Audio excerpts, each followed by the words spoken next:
welcome back to PSGL. George Morgan here and Jack Gannett.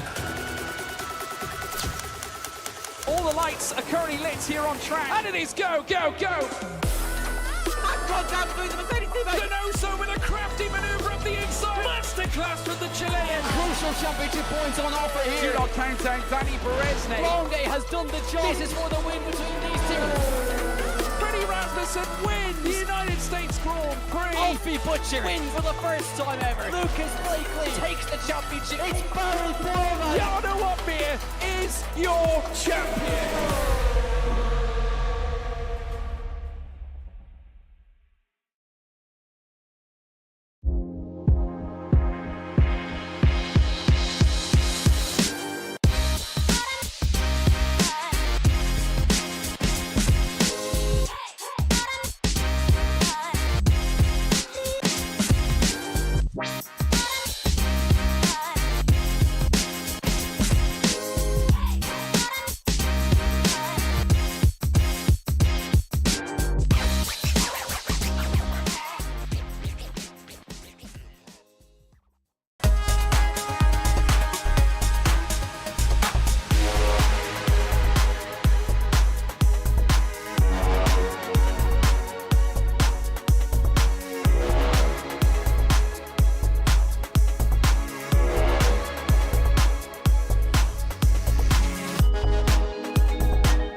There we go.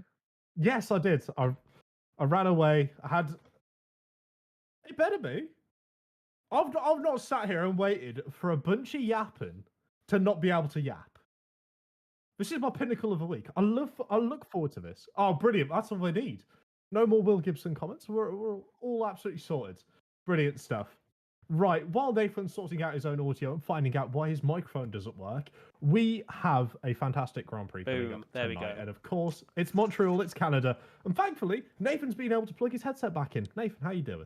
Oh, I don't know why, but it set it to default, and that is not what it should have been on. So, but yes, welcome back, everybody. It's great to be here for another round of E-Series. Josh wasn't with us last week, so we missed out on all the action. And, well, I think looking at the standings here already, going into this third round, TES, 91 points. And I said it to Josh earlier, I'm going to make their season look even worse. They only scored 100 more points last season. That was 10 races. We're only 2 in, and they've scored half of last season. That is mental. But they've turned the fryers on, and not the air fryers, the real fryers, and they're cooking us an absolute mean meal. I'm looking for e-course. Because, as it stands, they're the closest team in contention with Ferrari. And that's not a light thing to take as a community team. Yes, you can argue that, Nicholas and Barry haven't been always there, but let's not forget, Ferrari's got one of those rosters where it's deep enough where you would be able to consider, Dylan Warren to be, PCF 1 tier, and the likes of that as well. And for a team, which, let's be quite frank, hasn't always had the best of luck here at E-Series, to be able to really show themselves up at the start and build up that little bit more confidence, to me, that's exactly what they needed to do. And it's just all about keeping that ball rolling, especially after last week as well, being able to get on the podium. Yes, they missed out slightly to Joris picking up the win for R8G, but you've still got to take that as a very nice benefit. Yeah, definitely. And I mean, just looking at the standings at the moment, I'm very surprised by Veloci Academy down in P7, because I thought before the season started they would be a top 3 team. I thought they'd really be contending for the title, but at the moment they haven't really done that much good in the first 2 races. So they've got a lot of work to do for the next 6 rounds of the season if they want to try and get themselves a little bit higher than P7. But of course, that is still a long way away. We'll have a look at the lineups for tonight. And looking through, Josh, we got, as I said to you earlier, some very similar lineups, but still some very strong lineups.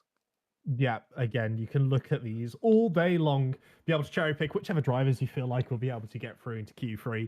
But to be quite honest with you, you can cover your eyes, wiggle it around with your finger, and you're basically going to find someone who has that capability to get through into a Q3 session and into one of those top 10 positions, which of course means a little bit less from real life because everyone here scores points. But of course, you're going to want the most points possible. Let's not beat around the bush. And you look at this, and you look at the likes. I mean, you've got Riccardo Benzoni, you've got Julian Klappenbach, you've got Jan Halliday. There's so many drivers from each team which can get themselves into those really strong points-paying positions. We see it time and time again. E-Series is very much a catalyst of stuff that you don't necessarily anticipate to happen, but you don't ever rule anything out because at the end of the day, it is just part of life, isn't it? It is absolutely fantastic. There's a reason why we love E-Series so much here at PSGL. And there's a reason why each and every single one of you tune in, week out, to watch these fantastic drivers go around some of our favourite circuits on the F1 game. Montreal, though, it's a bit of a different one, isn't it, Nathan? It certainly is. It's, in my opinion, a very, very difficult track. It's not one I've ever been good at whenever I've done racing. So, yeah, it'll be interesting to see what the drivers can manage to do around this circuit tonight. I don't want to body slam you into the floor, Nathan, but I don't feel like there's many tracks you do well on. Yeah, there's not. Especially in comparison to a couple of these drivers. And I'm very much the same. I'm by no means as talented as any of these drivers. They could all beat me with a hand tied behind the back, to be quite honest with you. But these drivers, they're here for a reason. They're here to show off. They're here to show their skills and be able to prove themselves with teams like Ferrari and Race Clutch, R8G, Veloce, all somewhat ingrained within this series. It's a great time for them to show what they're capable of and be able to put themselves a great pitch forward to try and move in towards that more of a F1 sim racing or F1 esports, if you will, sort of team dynamic, which let's just say it's very feasible for a lot of these drivers to reach that level, given how young they are, how some of these teams won't necessarily have the same resources as a Ferrari. Yeah. They can definitely be able to make progress and move themselves up bit by bit. And to me, that is what is just so perfect about E-Series. Yeah, I think one of the smaller teams in the series, definitely CPI, who have been here for a while, but they've never really been at the top, and they've never really driven in something such as prestigious as PSGL E-Series. So it's great to see them here. Of course, they've got a lot less resources, not as many competitive drivers, so they've got a lot of work to do. And they've got to put a lot of time in, but in the end, I can see it paying off. I mean, last week in Austria, we had a whole battle towards the end with knowing what, with the rain, thinking if it's going to come right at the end or if it's going to come with some laps to spare. CPR were the team to say, right, we're going to try something different here. They stayed out on the hards. If it rained like 3 or 4 laps earlier, they could have got a 1-2. But unfortunately, they didn't. But they still got a top 10. Absolutely, and it's those little things you just need to take away and carry that confidence with you. And again, it can be, a bit of a double-edged sword, right? You carry a bit too much confidence and you can end up pushing the limits a bit too far around Montreal. Invalidate, of course, the walls are right there as well. All you need to do is really chip off a bit of your front end plate and your lap time's in the bin. You might as well just roll back into the pits, get a fresh set of tyres on, new wing. And of course, sometimes it will just be the way the cookie crumbles. As Danny, by the way, invalidated his lap time and he's absolutely chucking it over the curbs, trying to get back as soon as possible off those intermediate tyres. Everyone doing the precautionary checks just to make sure all their equipment's working and we're all happy with how everything feels, because we know what it can be like if you just have a slight angle difference or maybe the brake isn't just feeling quite as responsive. It can cost you so much time. These drivers, they're all professional. Well, maybe the wrong rear wing. Right, that's unnecessary slander, Nathan. I'm not happy with that one. I mean, I should say that because I like Red Bull.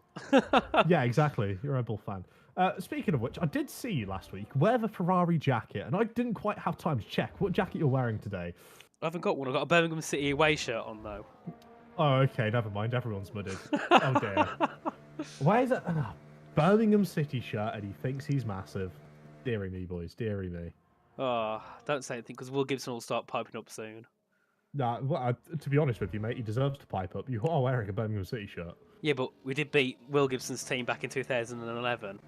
Sorry, mate, I'm wearing a Red Bull New York shirt. It's absolutely fine. We're massive.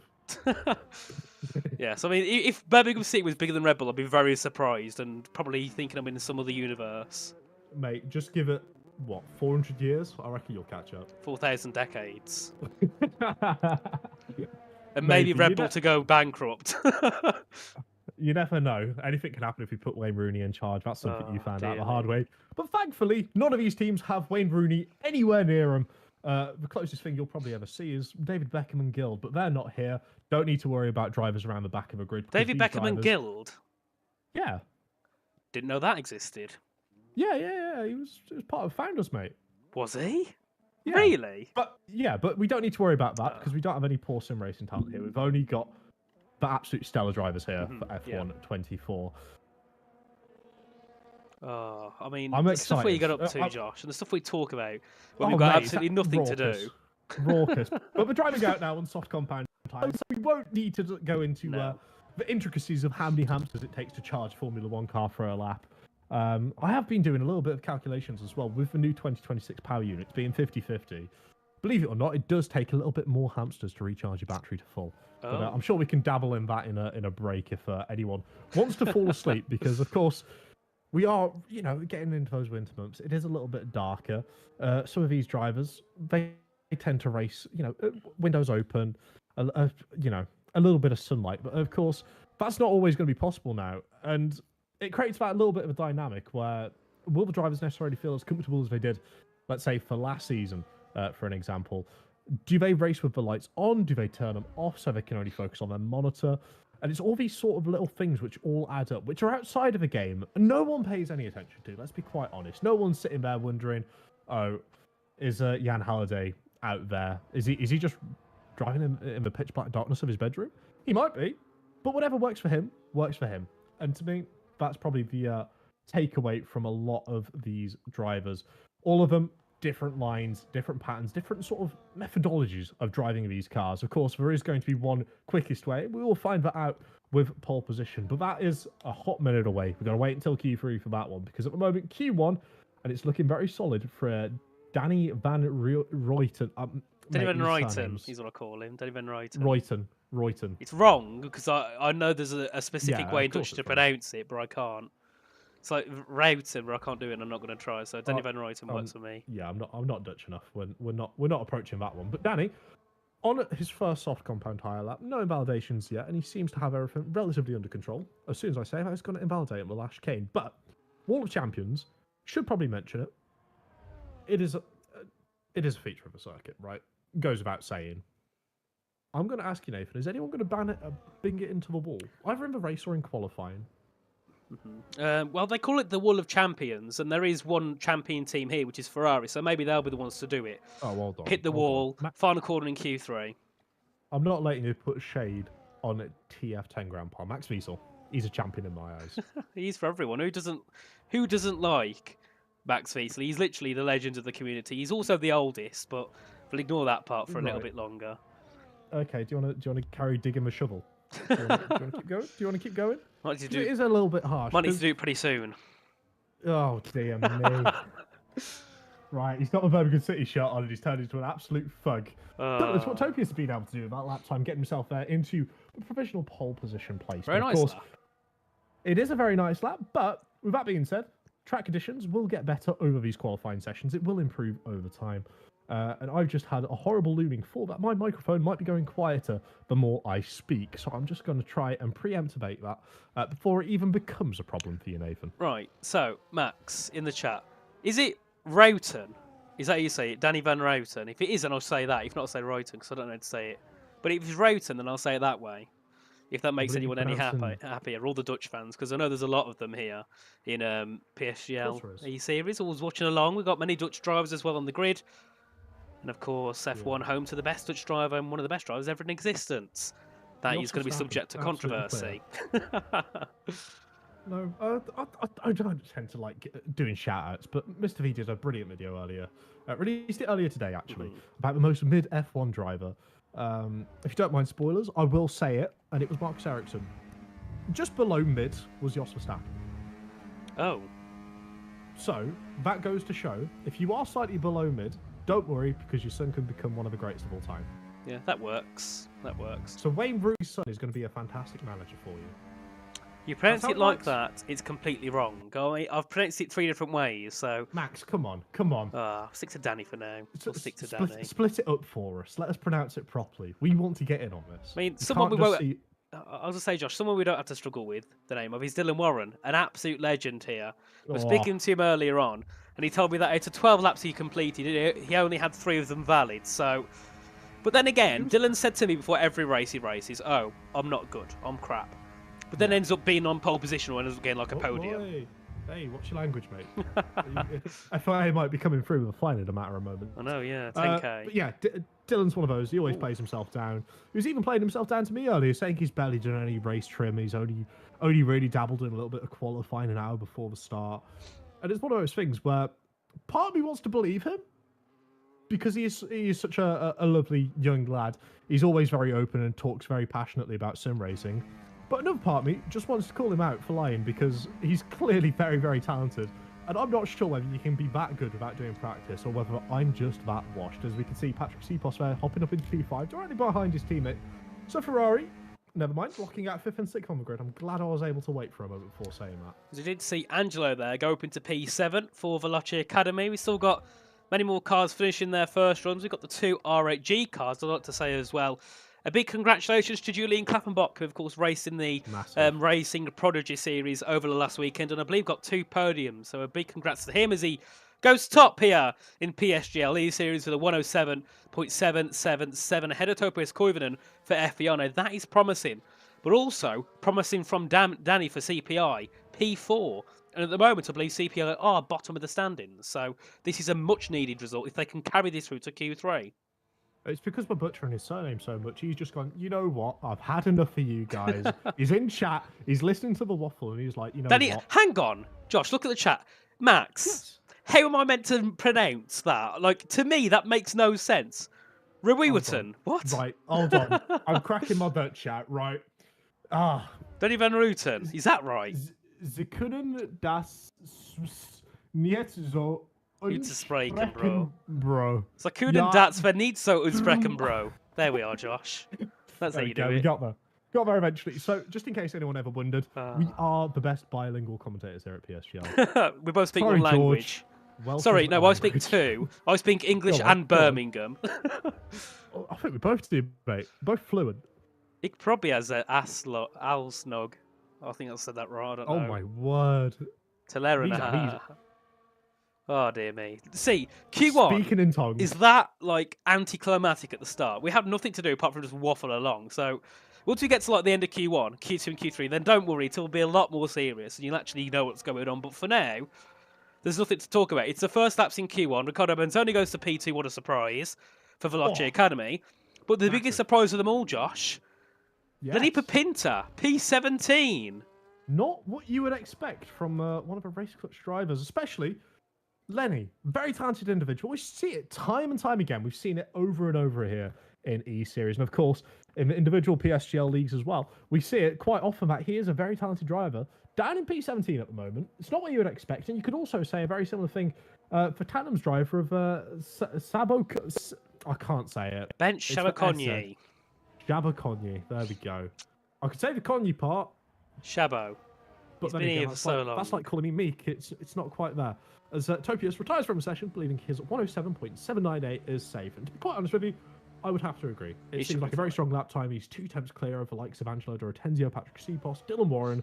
I don't feel like he's got too much to worry about. But we saw it in the first round. You can get caught out if you retire just a little bit too early because the track evolution on this game is magnificent. And we should also point out as well, the tyres haven't decided to go on a smoke break. They're back to working normally. Well, hey, for now. Thank you. Hopefully they're back to normal. Here's going to be Krysix crossing the line. It was a 108.2, which tells me that was a lap, but it was just invalidated. So Krysix has got a lot of work to do now in the final few minutes of this Q1 session to try and get ABS through into Q2. I mean, they did it last time, but they'd like to be in there, I think, a lot more consistently than they have been. I mean, they got 1 through to Q2 last week. They had both out in Q1 in the week before in the first round, so they're going to see if they can probably try and get both through to Q2. It would be brilliant for them. They need the points. They're 9th in the standings at the moment, as we also have Lillian Debacor as well on track. P12 and P17 is not normally where we expect race clutch to be. They're normally, well, P1, P5, around that area. Not trying to get themselves safer into Q2, and for Lenny trying to get himself into Q2. But Lillian is up by a tenth in the first sector. He's gone purple on my screen, so he shouldn't have much worry, I don't think. Because Danny, I'll just stick it to Danny, make it easier. He thinks his 107.906 is enough. Please, Max and Danny yourself, please let me know, is Royton any closer? Because that's what I believe. Royton. Oh, dear me. Yes! Thank you, Max. I know it all along, Nathan. Is it right? Mate. It's right. It's correct. Royton. Right. We're going to start rolling the R now. We're going to add a little bit of Finnish I can't do that. onto it. Think I can roll my R's? Maybe. I don't know. Right, so let's see who's who's on the lap. So, you shouldn't make me laugh at that point. Lenny goes P5 for race clutch, so he gets him safely through into Q2. Debacore goes P6, that knocks Hugo into the drop zone, and another big name in the drop zone, Sergio Sereno, and an old name is Max Wiesel as well in the drop zone. He's also on an out lap and will hopefully be trying to make his way into Q2 as says Rutan would be closest. Okay, we'll say Danny Van Rutan. There we are. That's fine. So let's see. What can Sergio Sobrino do here for Race Clutch? R8G, I should be saying. He was at Race Clutch a year ago now. He's representing the R8G team, did a decent job at it so far. But in this qualifying session, it's not quite looking like it. So he's got a lot of work to do here to set a lap time on the board. If he can go again. But he'd rather not. I think he just wants to get this lap done and dusted and hopefully see his way through into Q2. So heading out the Wall of Champions up towards the line now. What will it be for Sobrino? P14. Now, Josh, that I don't think is safe enough here. That is not the one, and he's going to have to push at least relatively hard to be able to get back across the line to start a new lap time. And then, of course, he's got the degradation on his tyres. Everyone else is going to be jumbling around trying to complete laps. It can be a very slippery slope. So we will just have to keep an eye out for Sergio, because we know there's so many quick drivers in that bottom 5 who are looking to try and improve. Elliot. Max Wiesel will be one of them, approaching the Wall of Champions at the minute. He flies it through the chicane, keeps it within the track limits, battery deployment all the way up to the line, and Max Wiesel creeps himself up into the top 10 there. Brilliant stuff there from the young gentleman, we're going to call him. As Dylan improves to P5 with an 8.26 there. No one anywhere near our top 2 at the moment. So a brilliant job from Julian and Ricardo as Lenny makes his retirement in the pits. What can Tony Hitala do? Currently P17. So he's in that drop zone for FVR. His teammates way up in 3rd. To the line goes P15, knocks out Sergio Sobrino. So R8G will only have one car going through into Q2. That is a very big surprise here in Canada. R8G, P1 and P16. What can Bench Chabaconyu do here for TRT?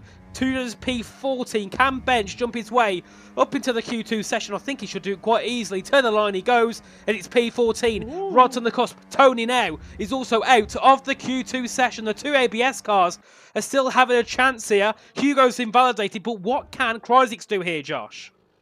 I'm not sure. He is a second up on his lap time, but of course, the lap time wasn't necessarily representative, so we will have to see what he's able to do. Heading down into the hairpin, you can gain so much time here by locking up the rears, but being able to get that car rotated a little bit more. He doesn't seem to have completely nailed it, but it's all about the exit. It's about the battery deployment, of course, running all the way down to the final chicane. Of course, normally we'd be looking for any sort of a tow, but thankfully the ghosting cars are on for qualifying to make sure there's no unfair advantages, so it will just be the absolute best of the best in qualifying to battle out for pole position. You see, he runs it so close, tabs for Wall of Champions, now all the way up to the line. Krysix unable to get himself any higher than P19, unfortunately. ABS locking out the back row of the grid. But we've seen it time and time again. There's a lot of opportunities, especially around Canada, to overtake. Think back, Jensen Button, many, many moons ago, back when you was probably still in nappies, Nathan. Probably, yes. I mean, 2009, I would have been 5 years old.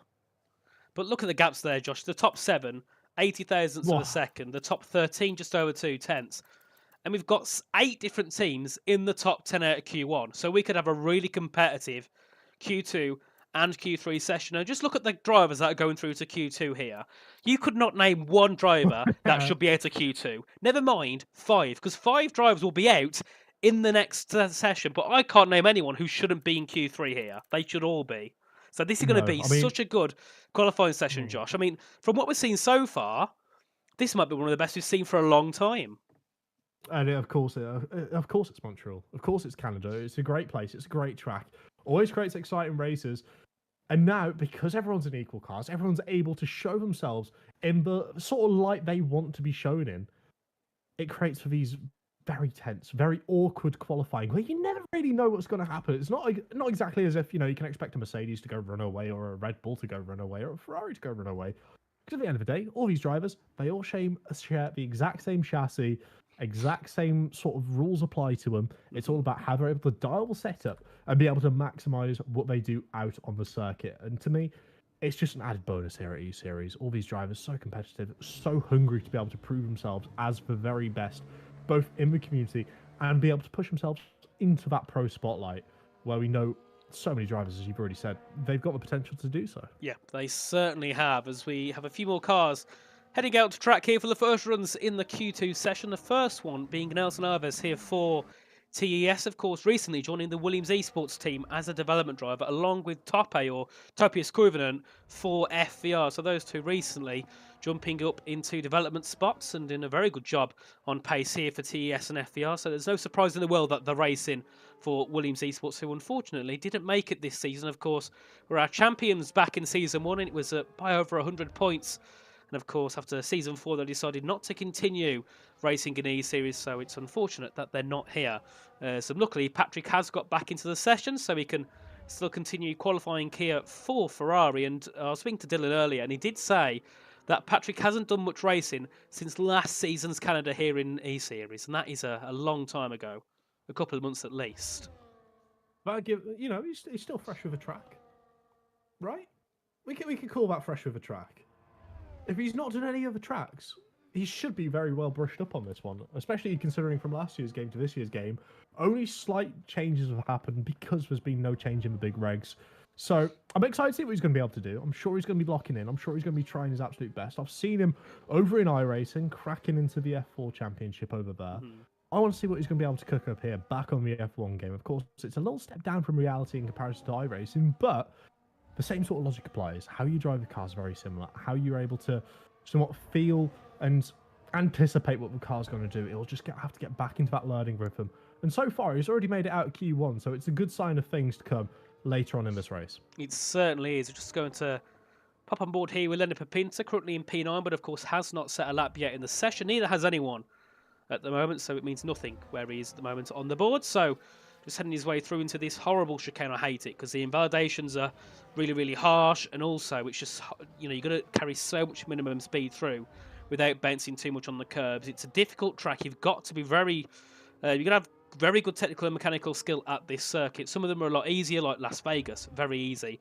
This track is far from it, as we do see Dylan Warren go to the top there with a 108.290. Of course, that would have been on a used set of the tyres. Let's see, what can Lenny Papinta do here?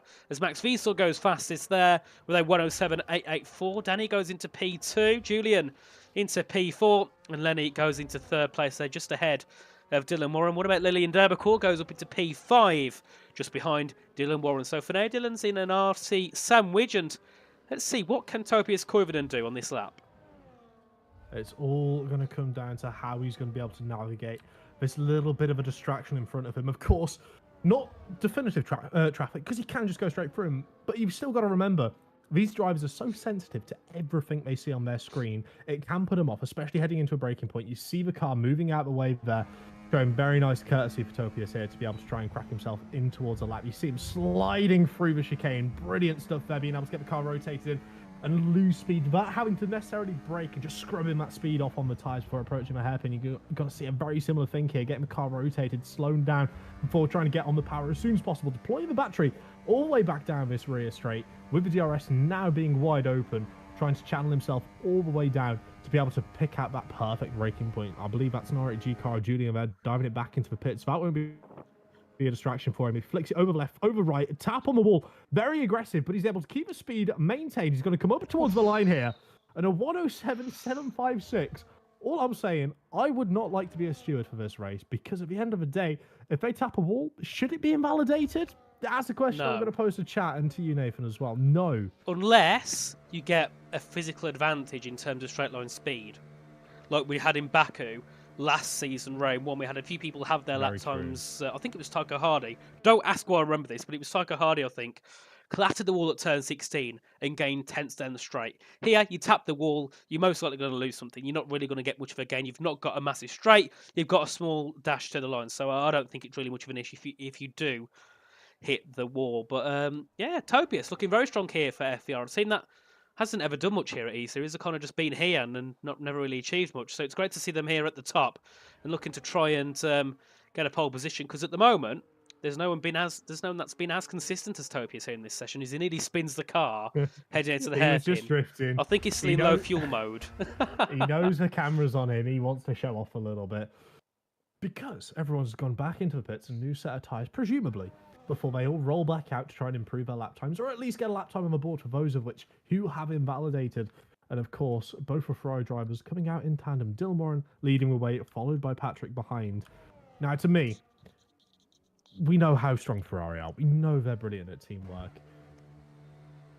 Would you prefer to qualify about a little bit lower down to make sure you're with each other so you can somewhat hatch a game plan? Or would you prefer just to go out towards the front, ditch your teammate a little bit, and try and pull away with a race win? Get the race win. You need more points. Okay. If it was me, I'd be like, right, we are working as a team, but we need as many points as possible. Maybe qualifying a few positions lower doesn't guarantee us anything. Qualifying higher doesn't guarantee us anything either, but we've got a high chance of getting a win or a P2. And remember, it's 35 points for a win here in E-Series, so it's it's a lot of points. It's only 5 times what TES scored last season. Right. So this TES slander, man. I love TES really. I love Jan. I love Nelson. Great team. Speak to them. Well, not as often as I used to. I've got to say, it's quite a shame. But yeah, Peso, what a guy. ADRT Peso, bring him back. That's who we want to see. What a blow. Any OG, well, not OG, 2021 person will know who Peso is. Probably not ADRT, because I didn't know who they were. Well, that being said, we should probably keep an eye out as well. Max Wiesel made to return back to the game after a little bit of a hiatus. Of course, I don't want to draw similarities to the likes of a Mika Hakkinen, but he's had a sabbatical. And this time, this driver's come back and he seems to be firing on all cylinders. So you never know. 2026 Mika Hakkinen or Fernando Alonso. Why couldn't you just get the obvious one in the room? Fernando Alonso left and came back. He's a goat. Do you not like Fernando Alonso? Oh, it's disgraceful. Not really. No. Oh well, I don't like you anymore then. There we are. So that's settled. Okay. Unnecessary. And Matati says Forza Ragazzi. Yes. What's that mean? Is it good Forza? Good? I don't know. I don't speak Italian. Sorry, Matati. Forza Ferrari. I don't know what Forza Ragazzi means. What does it mean, Josh? Right. Dylan Warren, a 7.33. That's a brilliant lap as well. So it's got off topic, but need to learn some Italian. Oh my, what a lap! Yo, okay, right. Riccardo Benzoni. Calm yourself down there, sunshine. Right. Now this is where we're going to start getting into the nitty-gritty, right? It is. The Forza Ferraris, Grazie Ragazzi, all of that we're going to have to put to the side here at the moment. Tandem Racing Team, we know you guys, Italian through and through. You've got Ferrari to compete against here. Rooting for you guys. Should be absolutely fantastic. We've had the Dutch fans in the chat, of course. Had FVR piping up. Potential for a Topi pole could be on the cards here for FVR. I want to see what you guys are able to do over at Tandem. I want to be able to see you guys elevate, help raise the standards of both Tudor and Bench to be able to try and bring out the most of those drivers. So there's potential for these drivers to all squabble it out for pole. We're seeing the lap times coming. We're seeing the 0.6s. Everyone's tending to get towards that 0.7. Where's the cutoff point for this Q2 session going to lie, Nathan? Because to me, I reckon a 0.74 at this point. You're going to be looking at the mid 0.7s, haven't you, Josh? Yeah, 0.74, 0.75. It's so close at the moment. And I mean, we've still got 6 minutes to go here. Many drivers are still on their laps. Danny and Julian was on a lap, but they both invalidated at the Wall of Champions. And there's still many who have to finish their laps. He just on board with Tudor Presican, heading down towards the final corner. And let's see what he can do on this lap as he has his teammate ahead of him, that being Bench Jabakoji. So we'll switch to Bench quickly as he will go back into the pits. So back to Tudor we go, who also goes back into the pits. What about the two race clutch cars? Oh, you know what's happening. There we are. You know what's happening. They're going back into the pits. Wouldn't you know it? It's like everyone's just decided to go out at the same time. And I mean, I was sending a message in the chat there, Josh. Did Tope get blocked? And I think anyone saying they can get blocked in a ghosting session unless the car's physically inside them, is absolute rubbish. It's the most best way to try and get someone a penalty. It's the most petty way to try and get someone a penalty. You can't be blocked by something that isn't there, pretty much. But you can be distracted. Yes, but could you say that about the flags waving in the stands? Yeah, that's the Or reason the why I UI? never qualify you. Yeah, it's the reason why I never out-qualify you. I've got to have everything turned off. if it's not like Rainbow Road in the sky with a static background, mate. I mean, at the moment, I've got to say, Liam Angelo Carrigan must be regretting leaving TES because as soon as he's gone, his team's cooking. There we go. Liam needs to go back to TES. Leave VA, Liam. Go back to the good side. You say that, Riccardo Benzoni, Angelo Retenzio, still up there. Oh, there we are, Josh, with a Diego. He doesn't like my comment. I'll be quiet. Yeah, silence Nathan. There you are, I need to be quiet. It's all right, Diego. I've got you. I've got you. Distractions matter. Jordan, we agree. I'll be honest, these qualities are so boring, especially Q2 when we've got nothing to talk about. But the ending of Q2, when we get like 2 minutes left, that's when it gets good. Yes. So, while we're waiting for those 2 minutes, Jordan, this is specifically for you in chat. Is there anything you want us to talk about? That's all. Wait, is Jordan the one that likes Yano or the one that looks like Thomas? I know there's Jordan and Jason. Oh, here we go.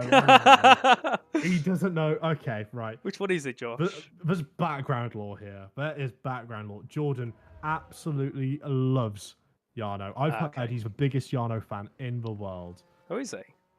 Yeah. I heard he's going to get a tattoo. Can we talk about Vegas? Oh, what?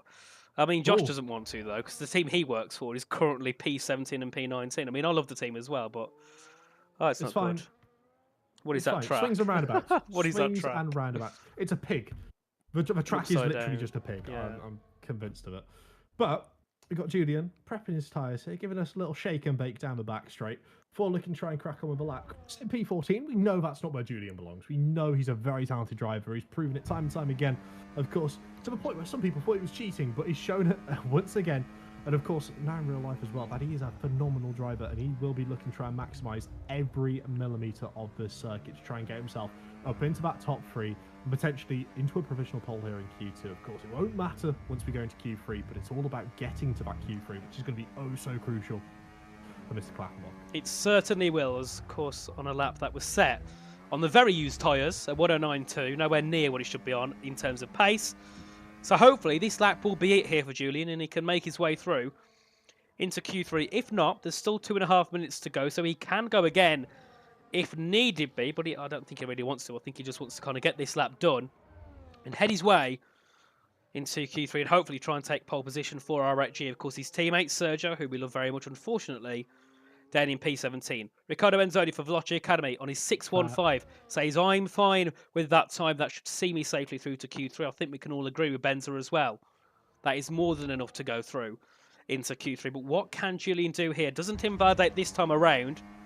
Back on the power straightaway, up to the line. Will it be a top spot? It'll be P5. Now, it's decent, but it's only a tenth away from Max. Nearly 2 tenths away from Max. That isn't really much of a gap at all, is it? No, and it's part of a danger when it comes to these short circuits like Montreal, where there is such little time to be able to differentiate yourself between those on absolutely stellar laps and those who are just on very good laps. It can all come down to the wire, but Topi knows he set the lap time. He's just retired immediately. There's going to be no more improvements, no more attempts.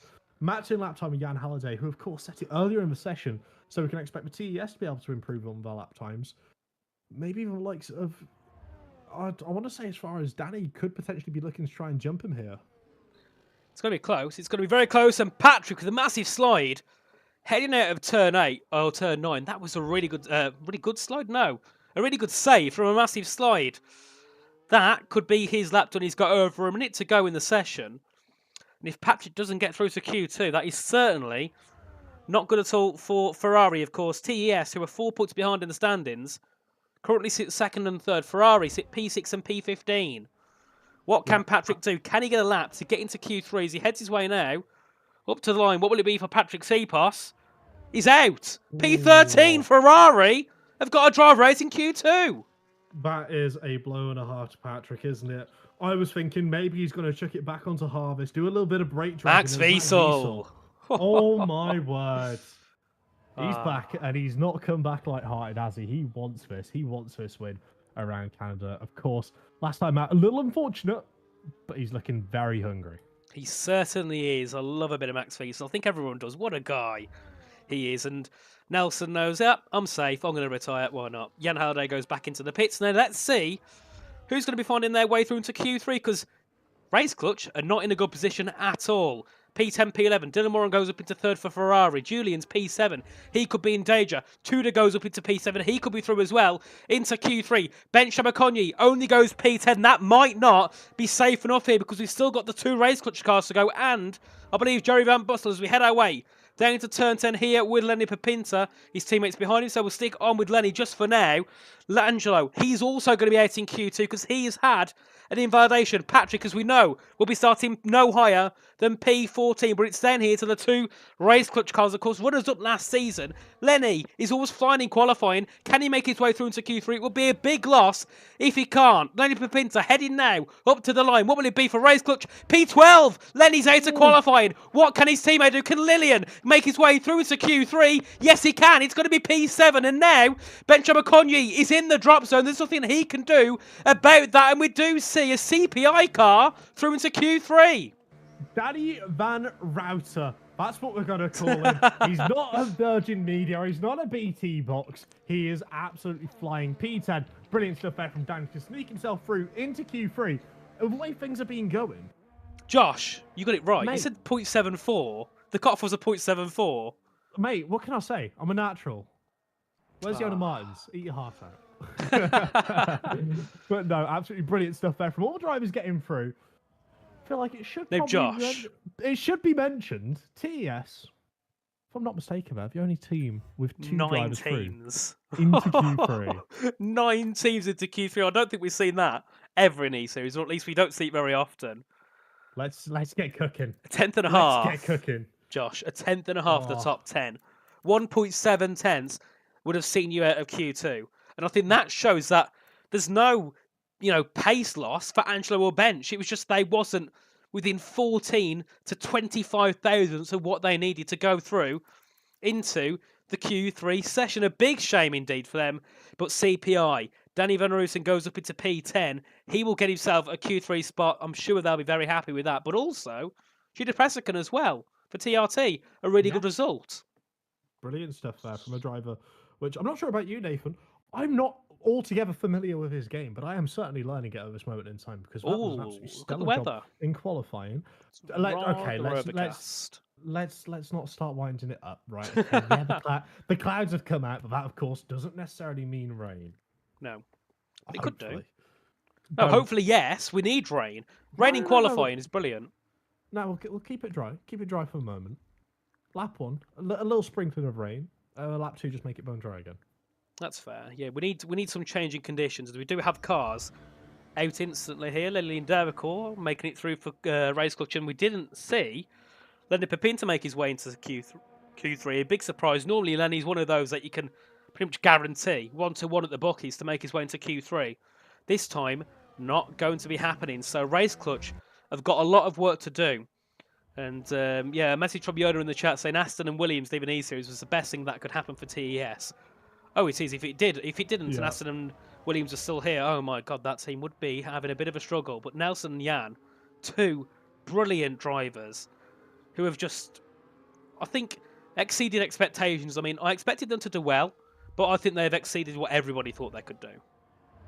Absolutely. I mean, we can go back last season, the season before, not having favourable performances, but as Yona correctly points out, now they're free. They don't have to go race for Williams or Aston. They're able to relax. They're able to go spend time with their friends, their community teams, the ones which have helped them get to those positions, be able to come back and repay the favour in a very wholesome full circle moment.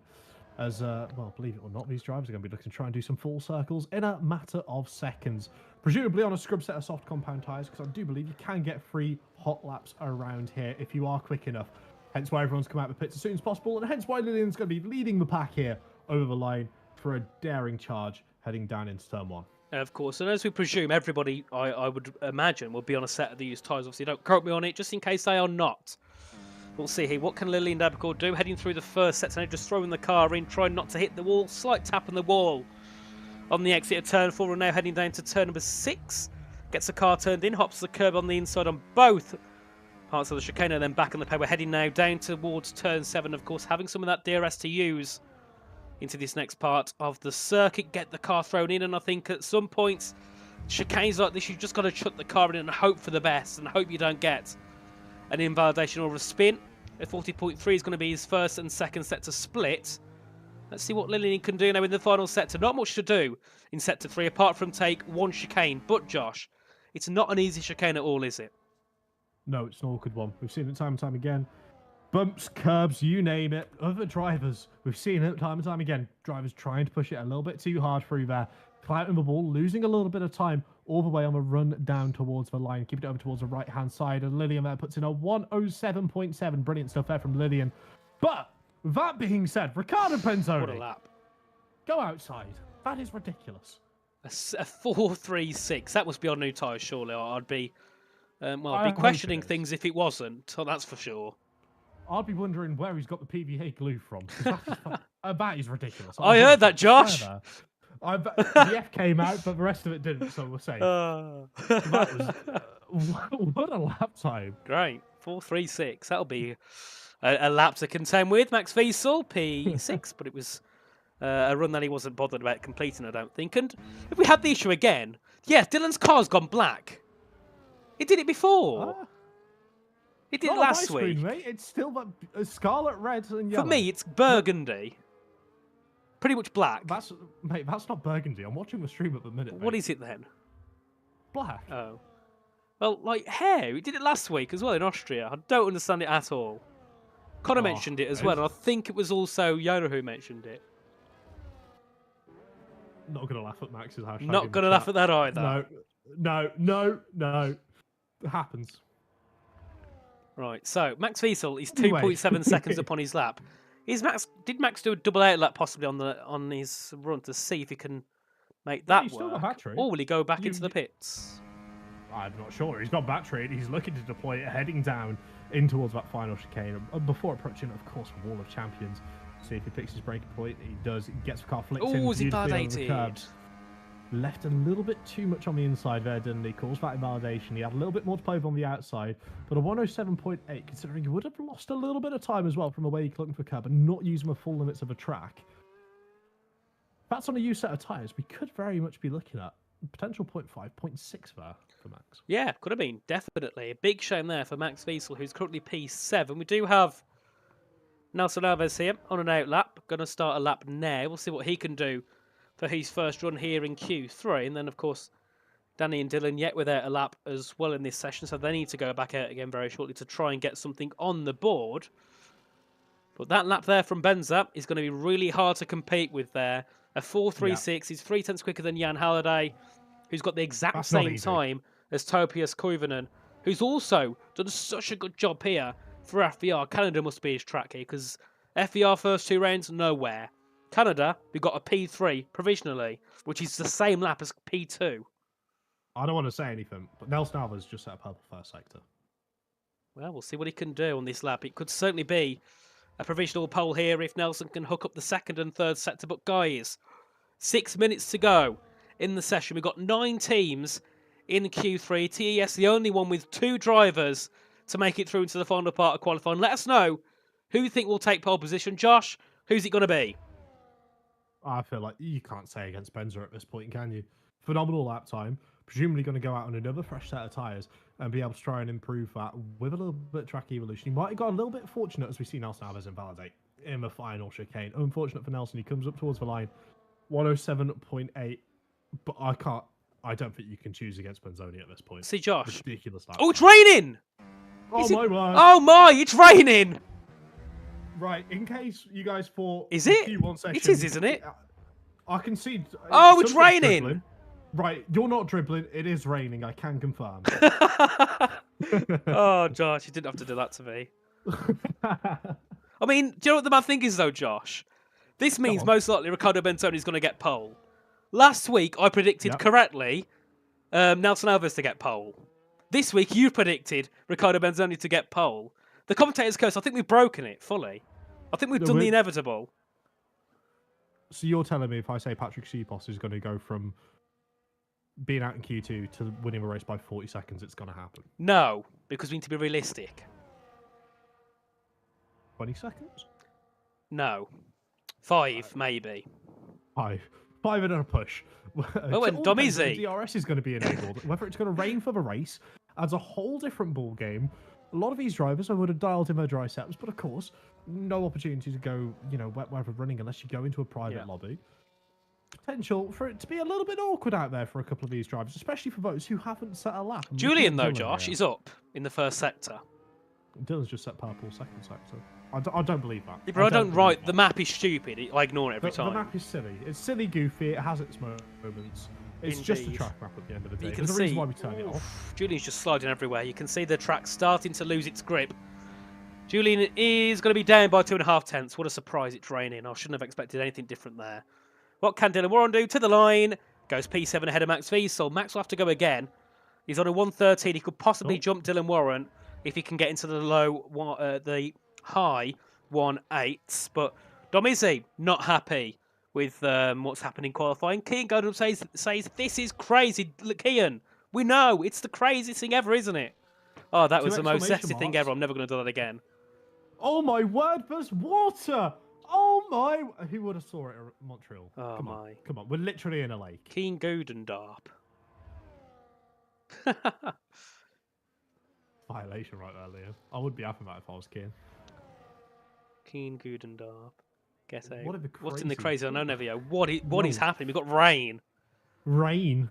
It should be snow. On F124? Mental.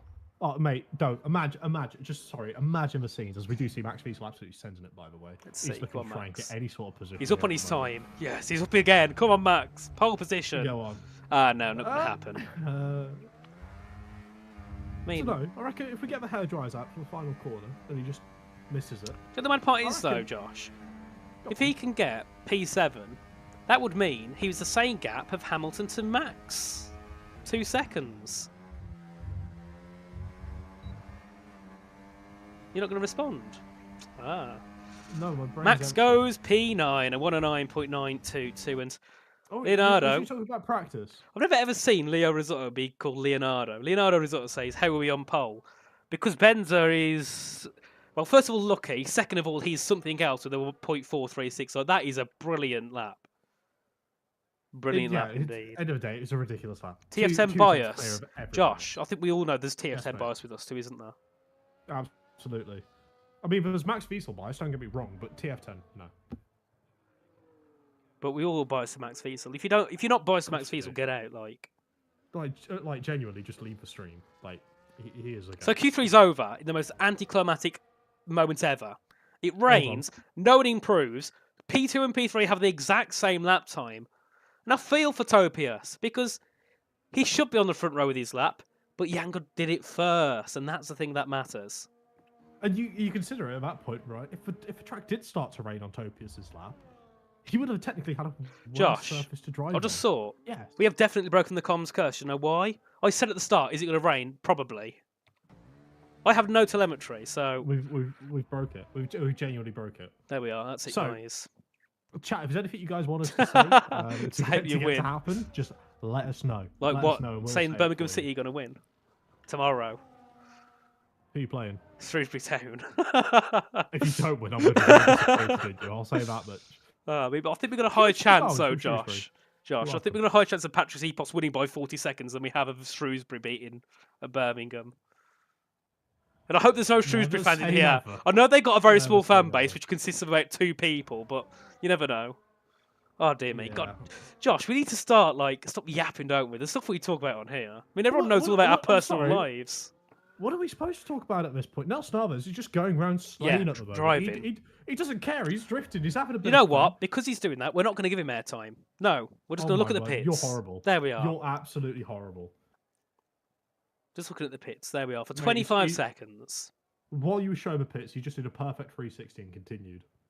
Did he actually? Yeah. He's absolutely... Oh my God, he's just done a handstand in the car. What's going on? Handstand in the car. I mean, I've got to say, I'm just looking at the crowd here who was stuck behind glass panes with square heads. I mean, the ones at the Neither top look do you, like... mate. There's a guy that looks like a ghost. Right. Literally. Okay.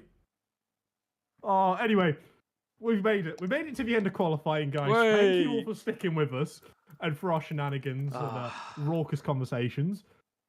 Next up, the race. Hopefully something a little bit more interesting. But at the end of a wet Q3 session, no one really likes it. But at the end of the day, we got to see Riccardo Benzoni grabbing himself a pole position in the dry, putting a stonking lap down, followed up by Jan Halliday and Topius P2, P3. And then you look further down the list, Lillian Vett up into P4, Julian P5, Tudor P6, Dylan Warren P7. I'm expecting big things from him. We know he's a bit of a wet weather masterclass. And then, of course, Mr. Router, Max Wiesel and Nelson Alves rounding out the top 10. Potential to be a very fantastic race, especially given the diversity, because you would have thought maybe two TESs, if they qualify relatively close together, they could do maybe a little bit of teamwork, a little bit of shenanigans. It's not on the cards. Definitely. It's going to be very, very interesting. I mean, we haven't got long to go before we get set into the race. So while me and Josh can go and have a little yap and a drink and a calm down, we're going to have a quick words for our sponsors over at GT Omega and Sim Racing Centre. So we'll be back very shortly.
And welcome back, everybody. Of course, big thanks to GT Omega and SRC for helping make this series possible and helping PSGL run as smoothly as it does on many occasions. Not all occasions, though, because it hasn't run well that smoothly for ABS, has it, in PSGL series tonight, Josh? No, it's not been ideal for him. Was it 18th and 20th, I think it was? Definitely not day one.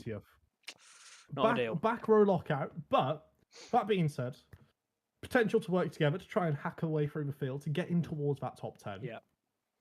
There's an opportunity. It's not a very favourable one, but at the end of the day, you've got to make the most of the opportunities when they come your way. They've got a great position to be able to try and pick off cars working together, and it's just going to be about how they're going to do that. How much footage have they watched of the likes of Ferrari, Race Clutch?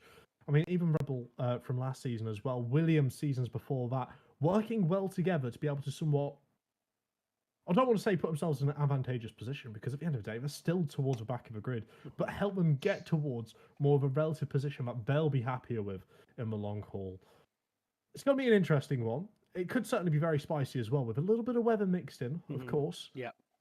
We never really know what's going to happen. It could be dynamic. It could be, you know, a beautiful, nice sunny day for the entire race, and we see the most favourable one-stop strategy of soft to mediums, because those hard tyres are not going to get touched. Oh wait, no, it's medium to hard, isn't it? Yes, normally, or hard medium, one of the two. I mean, no one. I know no one touches a soft compound tyre. Barely. I mean, I think there's a couple of tracks which you can do. I don't know if this is one. I don't think it is though. I know Silverstone you can, Spa you can. I don't know which else ones. I know there's or should. There's should, I think. There's 5 tracks which work better because of the tyre compound. Every other track doesn't. I was speaking to Seb about it a while back, and he was telling me. Yeah, no. It's very interesting to sort of see somewhat ways these teams are going to somewhat operate now. Because, of course, we've got the drivers. They'll all understand the sort of roles they're going to have to play to try and maximise team points. But what if one of the ABS drivers just goes, I'll go on a set of soft compound tyres and I'll just ruin everyone else's race. I'll hold everyone back. I'll cause a little bit of a box up. That could potentially open a whole can of worms. That would work if they're not starting dead last. Because when Hugo pits, he comes out behind everyone anyway, even if Kreisig holds everyone up. So full send, turn 1. Easy. P1. Could do, yes. Max Verstappen strategy sounds good to me. I saw him get the apex. Good in my book. As long as he's ahead of the apex, that's all that matters. Which At apex? all. Doesn't matter. No. Turn Might be two the apex. Might be the yes. apex of a car, but doesn't matter at all, does it? At all. As long as in the lead, gets the job done. Exactly. And The the thing is, while we got a bit of time, we'll have a little look at the results from last week. Of course, Josh wasn't here; he was skiving somewhere.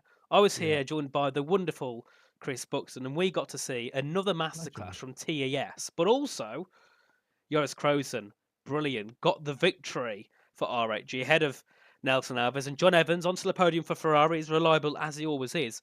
And Ryan Grob, what a race it was from him. Started 20th. I said at the start, he's on mediums. He's ruined his race. It's not going to go well. He went from 20th to 4th. So I'm going to be holding my hands up for that.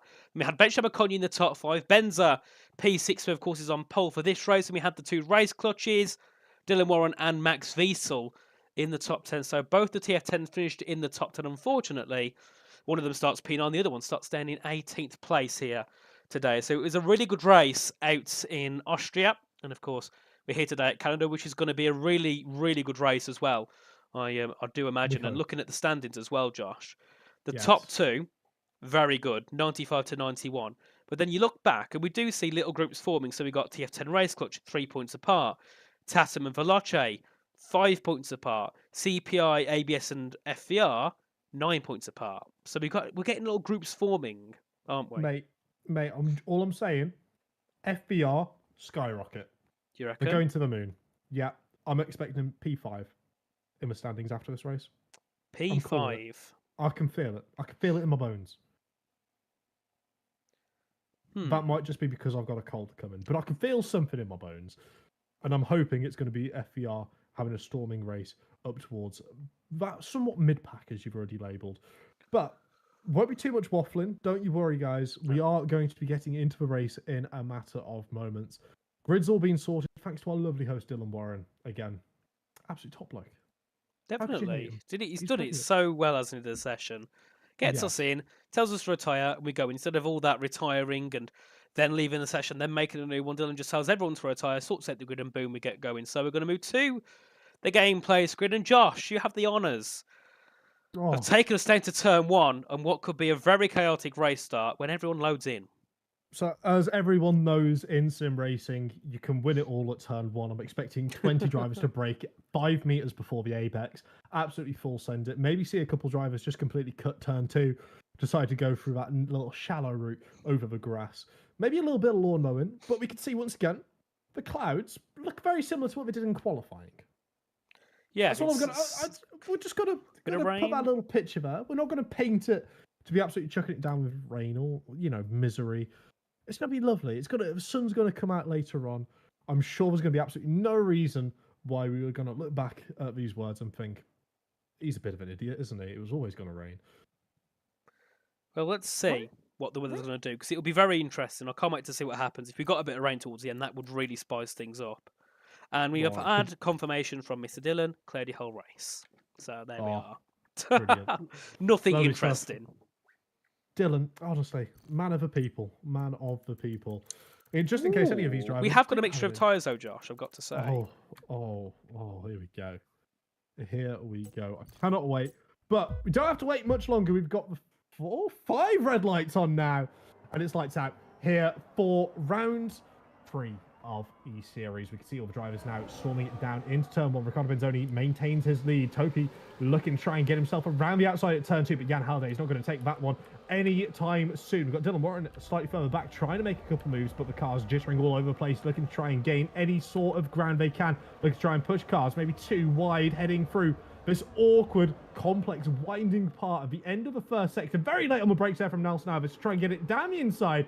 Gets towards the apex, but then Danny just opens up the steering a little bit more. And this is where we're going to have to be very careful, depending on where the gaps are going to start forming. We see Danny on that hard compound tyre. We can expect him to lose out a little bit in the corners.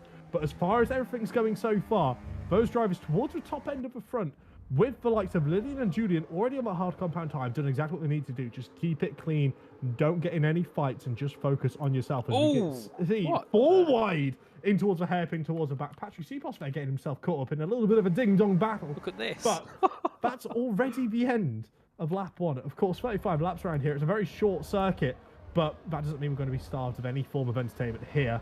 We can already tell from lap 1, can't you, Nathan? Oh my, this battle at the back. Oh, we got contact. We got Jerry having contact there with Kreisitz. We got Max Wiesel up into P6 ahead of Julian Glaffenbach as well. A very interesting race start, especially all those at the back. And Benjamin Okonye has lost the 1 second to Lenny Pepito. Now that is far from ideal. He doesn't want to be in that situation now where he's leading his own train from 13th place. And that is also not good for Ferrari, for Patrick Seaposs, who's now stuck in P15 and probably won't be able to do that much more over his first stint of racing. But we look further ahead, of course. Lilian Derbicourt has done a very good job to keep his P4 despite being on the hard tyres. We saw many people on the hard lose positions. Lilian's actually gained positions. It's just what he does, as we see a huge wobble there. I believe that was Max Wiesel there having a huge wobble coming out of that awkward chicane before heading in towards a hairpin. Very tedious, isn't it? Because you want to full send the car over the curb, but you can't always do it, as we are seeing more and more squabbles heading towards the back of the field. Now the DRS is open for these drivers. They're looking to try and use it as much as they can, as early as they can, especially those on the medium compound tyres, knowing they've got the tyre advantage compared to those on the hard. It's about making use of it early on with the heavy loads of fuel, where the hards aren't necessarily going to offer the necessary grip the drivers are looking for. And as we see the chain effect of the DRS, fastest lap after fastest lap, all the way down to Dylan Warren, currently sitting in P5. It's all going to be about managing how they're able to get those overtakes on the better tyres to make sure they don't burn them out too quickly, because we know an early undercut here could spell doom for you. Not being within the slipstream, within the DRS, you will miss out on so much time. You're also looking for a track mate to buddy up with in this first stint of the race. You certainly are, and it's not been a good start at all here for Sergio Sobrino.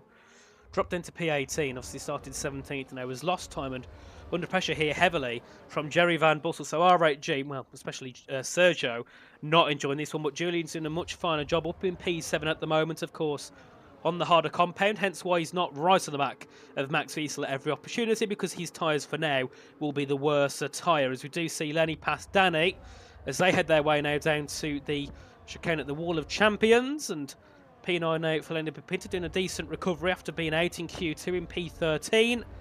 Now looking to try and get a top 10 here for Race Clutch. Of course, his teammate, Lilian Derbicourt, up in P4 and has some very strong pace here on the back of Jan Herde. Give it a couple of laps here, Josh. I can't see a reason why Lilian won't be up into P2 or maybe even P1, because his pace already is challenging the medium runners, and he's still on the quote-unquote worst tyres.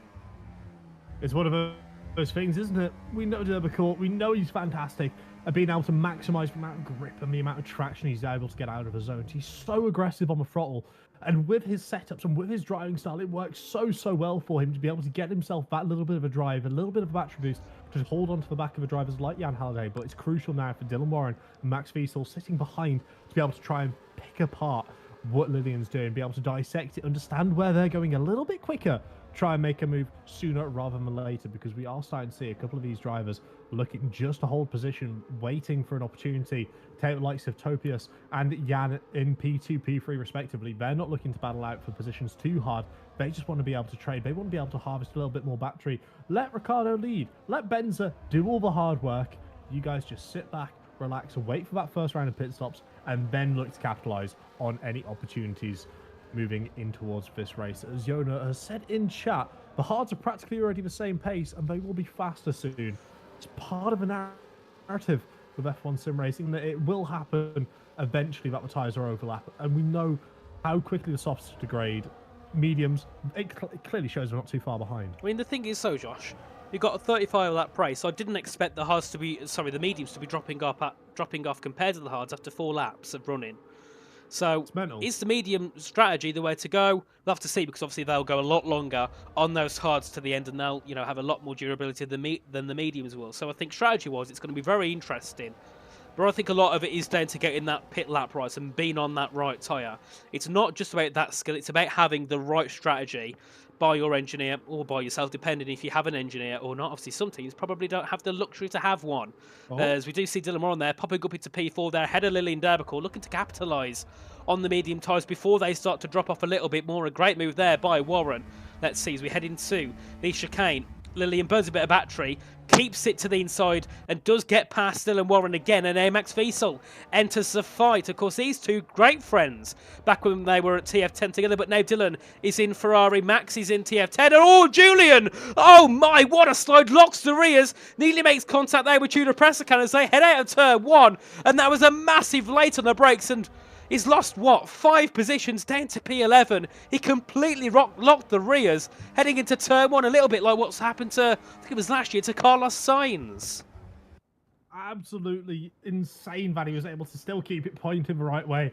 If anyone wants an easy report, I'm joining the track safely there for Julian. But the fact he was able to keep it all in one piece, be able to keep the car facing the same way, it'd be so easy once you lock the rears to have the car rotate on you and snap and become awkward, and then you end up facing the wrong way. Brilliant job to be able to keep it facing the same way. He's just got to not let it affect his confidence. It's easier said than done. He's just going to have to keep his head down, focus, understand he's still on that hard compound tyre. The tyres will come to him in comparison to those in front of him.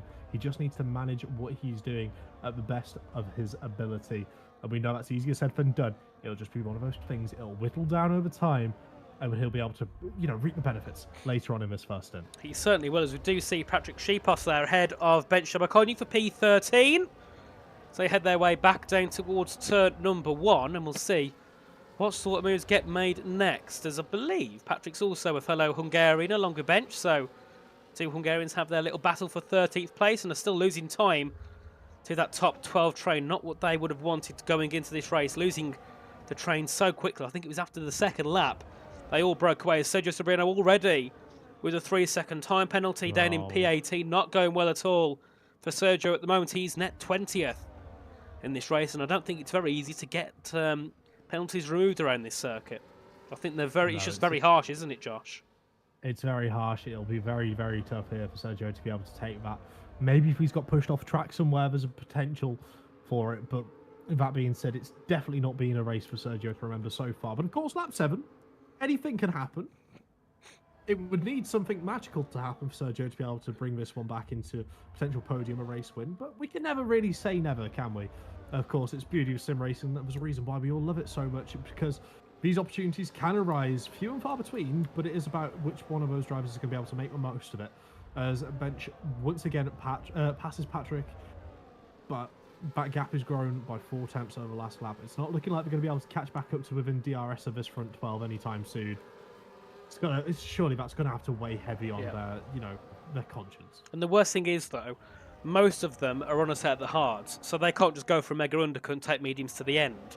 If you was on a medium, you have a higher chance of just going for a bit of an undercut a few laps before you're meant to pit to try and, diminish some of that gap you have. But on the hard, you've got no choice to but just stay out on the track a little bit longer than you'd like to and just lose time to that top train there. As we did see Derbical get very close there to the rear of Jan Halliday, who's getting close to the rear of Coiven. And as they head their way in towards the hairpin at turn 10, Max Wiesel and Tudor having a bit of a battle. Tudor goes very deep, loses 1, loses 2, possibly could lose 3 positions here, as Angelo D'Ortenzio is on the case looking to try and close in, but hasn't quite got the straight line speed. Nelson under pressure here from Julian Klaffenbach. I think the hards are starting to be a lot quicker now than the mediums. So Julian, oh man, that was a silly send, and that was a rookie error there from Julian Klaffenbach. Way too greedy, and unfortunately that might be his race over.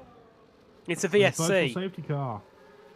First time in silly. a long time. I don't like to say it, but it's unfortunate. I feel like maybe pressure got to him a little bit, and he thought he had to make a move sooner rather than later. But it's not what you want to see, is it? No. It's especially for a driver of his quality and his Definitely. caliber. We know he's capable of so much better. Unfortunate there for Julian, but I'm sure he'll be looking to try and bounce back sooner rather than later. He does have the luxury of being on that hard compound. So if he does want to try something a little bit faster. Was there contact there? Yeah. No penalties. I'm going to assume. So I saw, I think it was Ricardo slam on his brakes, Topi slammed on his brakes, so did Jan, and Lillian had to swerve out the way completely. Cat-like reactions there from Derbicourt. Whatever way is meant Oh, to and we're back describe it. going. They are back under racing there. Caught a little bit napping Jan Halliday. Oh! Lewis is out there. And now Lillian seems to be looking to try and challenge up for P2. Up the inside of a hairpin. Brilliant stuff there from Lillian. Maybe it's going to be just playing second fiddle here to a bit of a toe here from Riccardo Benzoni. If Benzoni plays it smart, he's decided to try and give Topius a little bit more of a toe. Topius takes it a little bit too much, goes all the way around the outside, and Lillian gains the lead of this race up the inside. Benzoni sat there like a little bit of a duck in the middle of the track. Oh, 10 seconds! Now burning a little bit of battery. Mate, all this is kicking off after the VSC. Oh, a 10-second penalty for Danny in the pits. A big, big shame that. He's probably also his race over. But what a restart there from Lillian Derbical. P4, gets P3, then makes a send for P2, and then managed to get that P1 spot. Brilliant there from Lillian. Strategy-wise, he's looking in a very strong position here in Topius, making a bit of contact on that straight when trying to pass Riccardo Benzoni down into the final chicane. Sees Dylan Warren on the back of Benza as well, looking to try and close up and move himself up into the top 4. Of course, Julian as well went into the pits. Oh, big lag there from Jan Halliday as they head into the hairpin. Hopefully no one gets into contact. Oh, and Max Wiesel nearly slamming into the back of Dylan Warren. Has to go to the outside there. Loses time. Has Lenny Pinter on his rear as they head their way back down this back straight into onto lap 11 of 35. We've only 10 laps in, Josh. And what a race this has been so far. It's been absolutely phenomenal. And to think as well, Race Clutch now looking to walk away with the most points out of this race as things stand. You wouldn't have predicted that. No. Out of Q2. Well, you know, Lenny not necessarily getting that's the a ideal massive treatment. undercut. Nelson. It's absolutely fantastic. I reckon TES are going to cook something up here. Do you think they're going to do what they tried on the first round when they pitted really early? I think they will, but they're going to have to ask an awful lot of Jan here to be able to not only get past Topius, but also get back past Lillian. Try and hold the field up, because it's going to be so difficult around here, given the nature of having 3 DRS zones, great opportunities for dive bombing, great opportunities for slipstreaming as well. They're going to have to play their cards absolutely brilliantly here. I'm not just talking about in Vegas, I'm talking about everywhere.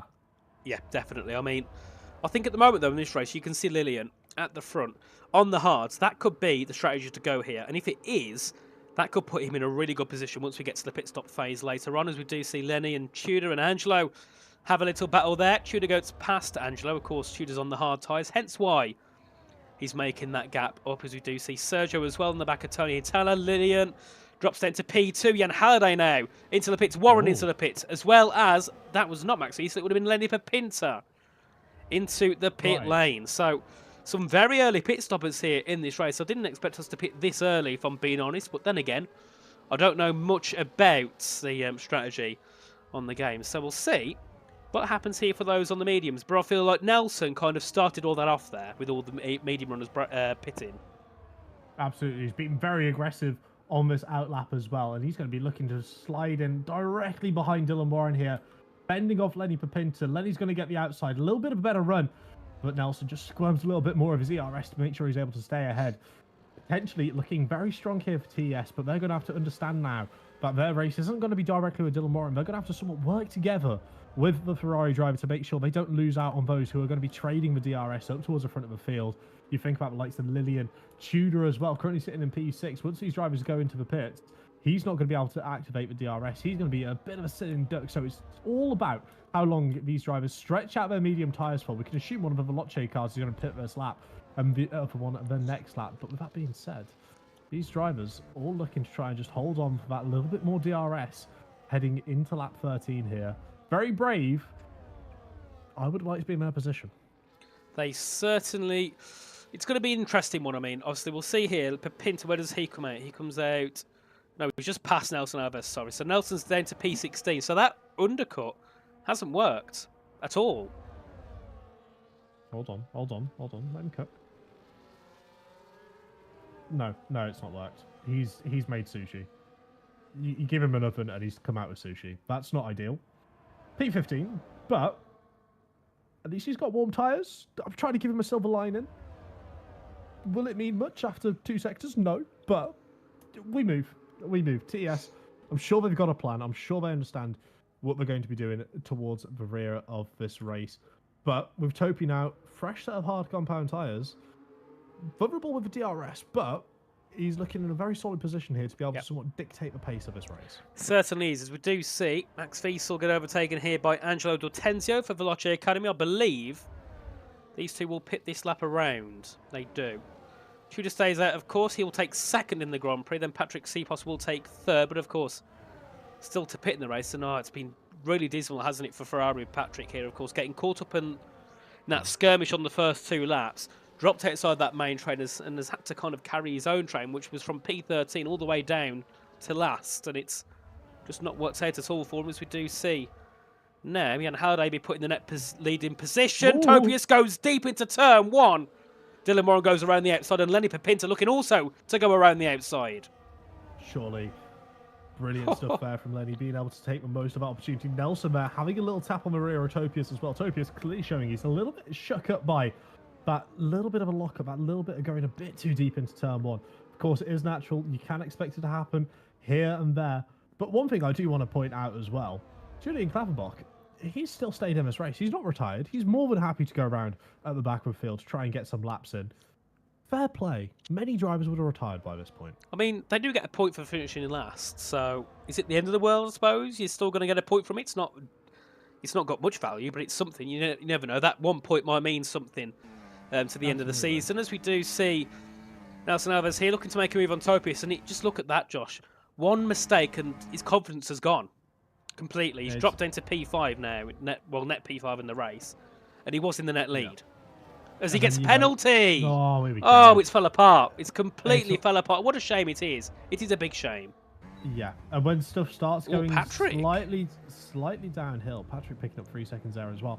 But as I was saying, as stuff slowly starts to, maybe go a little bit downhill or slowly starts to unravel, you naturally just want to push the car more. You want to be able to try and make up for it. And you can force yourself into some of those unforeseen errors. We saw Julian earlier have a little bit of a wobble, end up causing a little bit of an incident into the wall of champions. It's just got to be important now for Topius to understand, okay, let's settle back into the rhythm. Let's recharge the battery. Let's understand it's a long race. We've still got 20 whole laps to go. Do have a 3-second time penalty, but I can try and force the drivers in front to make maybe a little bit of a risky move, a little bit of a risky error, and try and get them a couple track warnings. A little bit of a dark arts to be played here. There certainly is lots of strategy, lots of teamwork, if you can, has got to be played here in this race. As Tony Hitala drops down to P8 there, so I think he made a mistake, or no, he's just going into the pit. So Tony Hitala will make a pit stop. Here comes Dylan Warren now up the inside of Halliday, pops up behind Dylan Warren. No, sorry. Lenny Papinta there pops up behind Dylan Warren as they head their way down to turn 1. Absolutely. It's what you somewhat expect from Dylan, isn't it? He's just, whenever it comes to these races, he's just got a way about it and find himself in a great position. And once again, he's done a very similar thing as we do see there. Patrick leaving the session, but I don't believe that was a retirement. I believe that might have just been his internet going, which of course leaves him under the willful gaze of the AI, which let's just say it's not really on the pace of this lobby, and it's certainly not on the pace of Patrick. It certainly is not. Big shame there for Patrick Sheepos in this race. Ferrari are going to struggle to get any points for Pat. Well, they will if he finishes the race, but they'll struggle to get any valuable points here for Patrick. Of course, championship leaders, not what they want when TES are sitting at P3 and 4. Not ideal, but it might not be the end of the world. Of course, Dylan is going to be approaching his AI car in a rapid pace at the moment. Already 2 seconds gained down the straight alone. So perhaps there might be something if Sheepos is able to rejoin in time, especially with Lenny now overtaking Dylan for P8. Perhaps maybe a little bit of gamesmanship to be going on here with Patrick, maybe just causing Lenny to have a little bit of a difficult time to overtake him, and then letting the rest of the field back past as well to try and create a little bit of a buffer for Dylan, because we know Dylan's got the pace where if he's able to break out of his DRS, he can comfortably go and win this race. But you can say about any of these drivers in this, front gaggle of cars, which is already pit. Yeah, you certainly could. It's going to be really interesting getting to the race, especially once you start to see those off the hard make their pit stops. Oh, what a send there from Nelson. Nelson's been very aggressive today, hasn't he? He's really been looking to make the moves and nearly puts himself under pressure here from Nelson. Yeah, from Topi, sorry. Yeah, nearly killed his teammate heading into the chicane. I want to say it was a mistake to go that late on the brakes, but I don't think it was. I feel like he's just carrying so much confidence in that car that he feels absolutely unstoppable. But this is clever by Lenny, though. He's holding everyone up to help Lillian. Because look at the gap, it's increasing. It's not coming down at all. So it's very good games here by Lenny Papinta to help for when his teammate makes his pit stop, as Jan Halliday gets past Papinta. Nelson Alves won't make it past Papinta, but I'm sure he would have been thinking about it as he exits the final corner. Down to turn 1 they go, and will Lenny Try and make a dart up to turn 1. I don't think he can because he's not got that DRS to use. And Sergio going into the pits onto a set of medium tyres. It's not been a great race for Sergio, but already going onto a set of medium tyres. Very brave as Julian picks up a 3-second time penalty. I'm used to Julian being at the top there and battling for race wins. It's a shame, isn't it? It is a shame because we know how talented he is. We know he's a fantastic talent. We know how strong he can be, especially when he's put into these awkward race scenarios. Exactly what we're seeing here with these front runners who have already made their stop, who are jostling about for position, not necessarily wanting to lead the pack, but not necessarily wanting to give it to the other drivers around them, so to say. It's a lose-lose situation. You lead it, you get overtaken with DRS, you end up wasting a little bit of time, you're vulnerable to damage for the overtake. They're stuck behind Patrick's AI. Oh, dearie me. Dylan Moore here is going to be absolutely fuming. Shouting. Patrick is currently away. Trying Was to Patrick back with us? I don't know. I can't tell. I've not seen notification that he's back, otherwise he might have made that a little bit easier for the cast home pass, especially his teammate. But a little bit of a hold-up play. Lenny now having to go very, very awkwardly. Try and get what is a lag there from my screen? There oh we my. Go. I'm seeing it. Did you see too, it as don't well? you worry. Yeah. Everyone's jumping. A little bit of a hopscotch going on as everyone's trying to navigate through CPOS's AI. Potential maybe for a penalty towards the end of a race, given the amount of distraction it's caused. Thankfully, though, I don't believe anyone's fallen out of DRS range, so it shouldn't necessarily be too much of a hindrance for those now the majority of the field has got past. So it's going to all come down to how well the likes of Lillian, Bench, and Kryzik are able to run on that hard compound tyre. How long are they going to be able to do it? And what is the benefit going to be going over to that medium on a lighter fuel load? How many more laps will they be able to last? And how much quicker are they going to be able to lap in comparison to the hard compound tyres? It's going to be interesting. I mean, Race Clutch are in the best position with it because of how far ahead Bench and Kryzik... how far ahead Lillian is ahead of Bench and Kryzik, but Kryzik, I can't see it working. He's only 5 seconds ahead of Dylan. Bench now makes a pit stop. Jan Halliday takes the net lead of the Grand Prix. But for Lillian, it could still work. It's just about if he can play it right and pit on the right lap, because the Haas will be dead by the end of the race. But Lillian's also going to have tyres that will also be dead. So it's going to be interesting. I can feel it brewing. It's certainly boiling. I'm not sure whether it's boiling over at the moment. We might just have to give it maybe 5-6 more laps before we start seeing a couple of these drivers. But we can certainly see a lot of these drivers towards this front pack starting to deploy a little bit more ERS. I'm not sure if you've picked up on that, Nathan, but they are starting to pick up the pace a little bit to try and force a couple more errors from those. Keep an eye out on the likes of Max Wiesel and, of course, Angelo Rotenzio on fresher hard compound tyres from those around him. Of course, we know the cliff drop-off for the hard compound tyres is next to non-existent, but we can hope. We can pray, because, of course, there will be a natural advantage being on the fresher set of tyres. It's just about how much of an advantage is that going to be when it comes round to the likes of a Tudor or a Sergio catching them on the medium compound tyres. That's going to be the key critical point of their race. Oh, it certainly will, as that was Elliot Tomasetto going very deep into the hairpin and losing multiple positions, and that drops into P15. Not the way Elliot would have wanted this to go, as Kryzik now makes a pit stop. Topius Corbin here on the back of Nelson Alves. Could we see him moving to turn 1? I don't think we will. Is anyone going to make a move? No, they don't. No one's close enough there into that first corner. But Jan Halliday has the net lead of the Grand Prix ahead of Dylan Warren. Pepinter in third, of course. Lilian Derbacourt is in the lead at the moment, but has to make his pit stop onto a set of the mediums, and could still be a very interesting race here. But I think the one car to keep an eye on here would probably be Sabrino and Pressacan here, because they are on new mediums. Let's see how quick they can catch up to those in the top 9, if they can.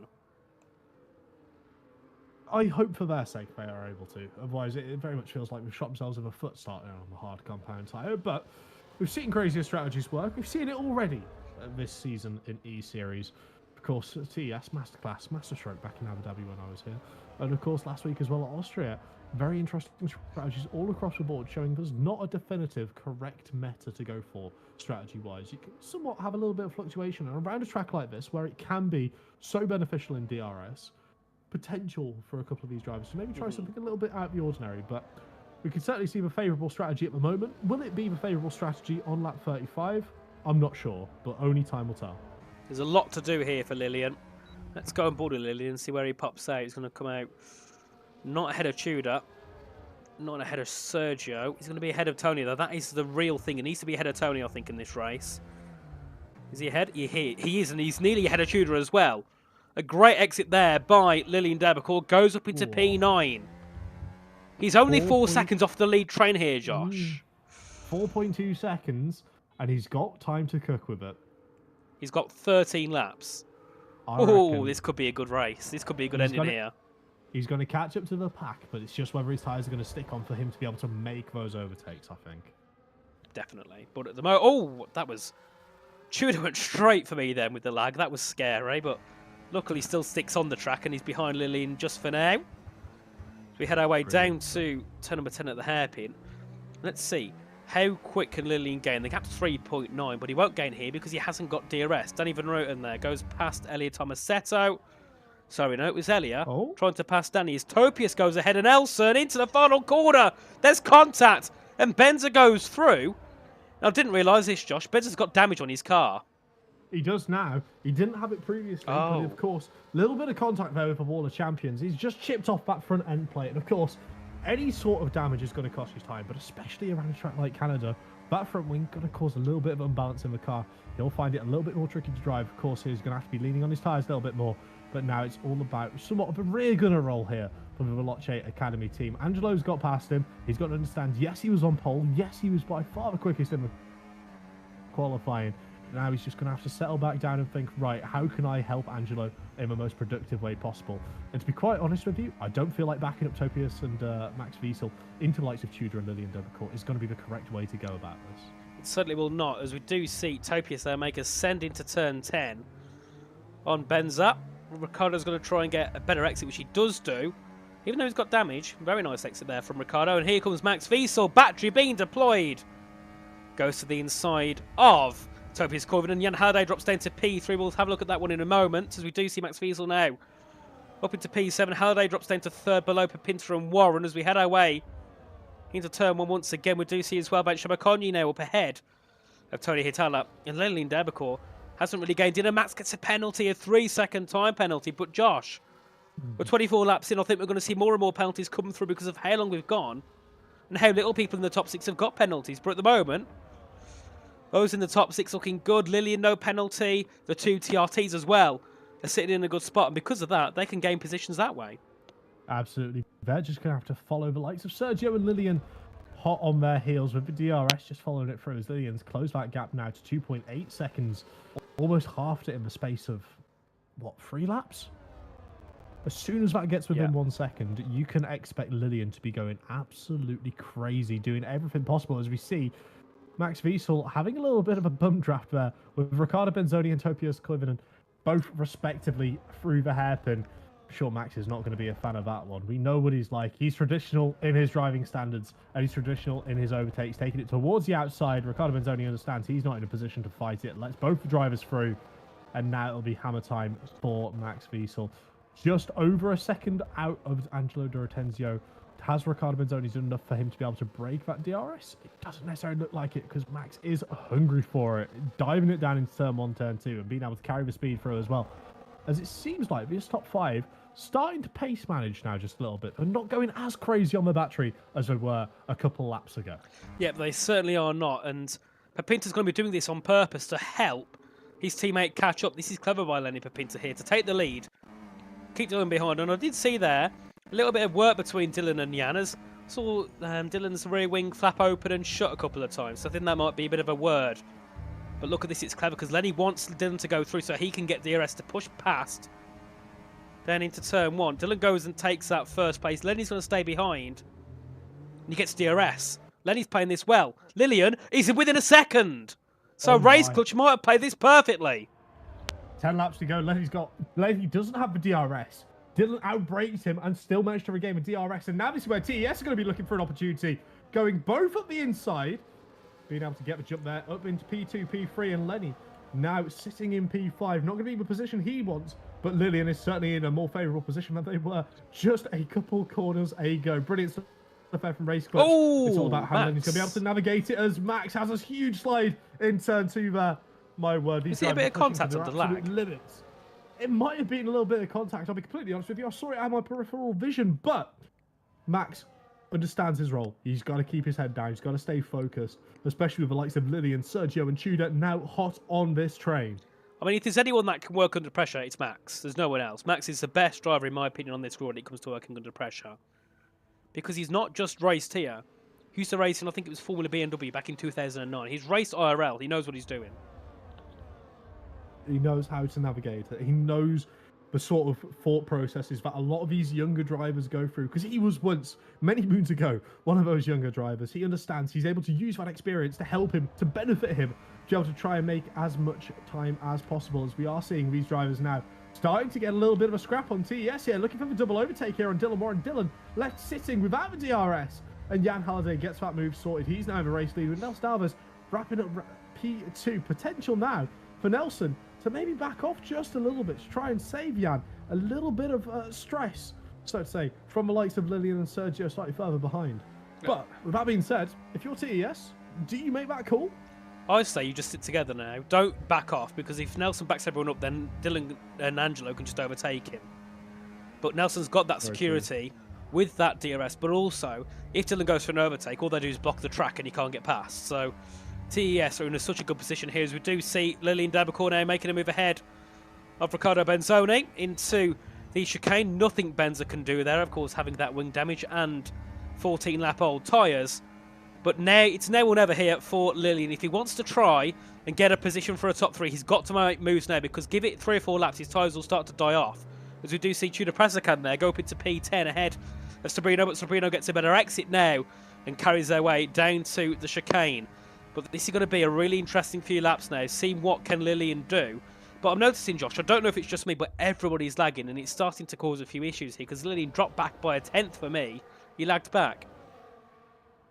It's unfortunate, but we're going to have to try our best to move on, despite a couple of these instances where lag can affect it. Thankfully, no huge collisions thanks to the lag at the moment, as we do see Lillian there making a move up into P7.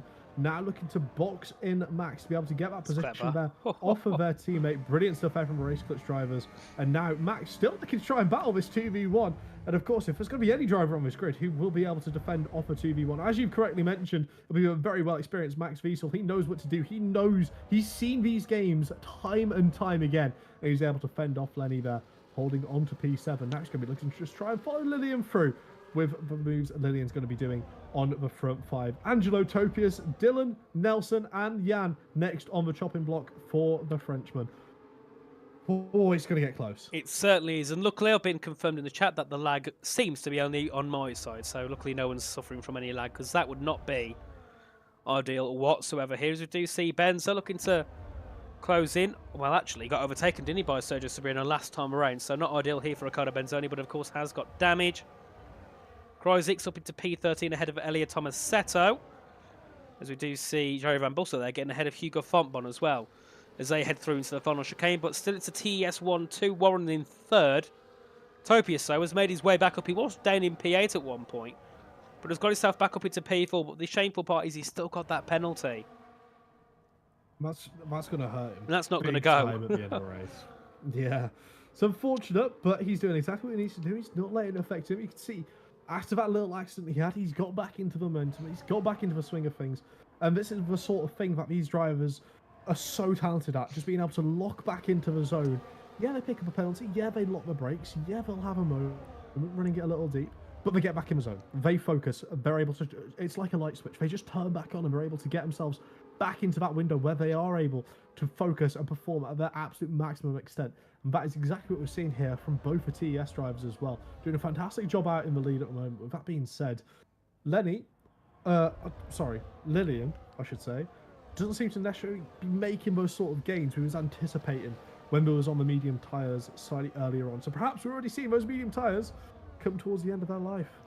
It's certainly a possibility, which is not what Lillian would be hoping for. I think he knows that the mediums aren't going to last forever, but he's still P6, so still onwards and upwards here for Lillian Dabacourt in this race for Race Clutch. Of course, it's still going to be a decent result. They qualified P5, P12.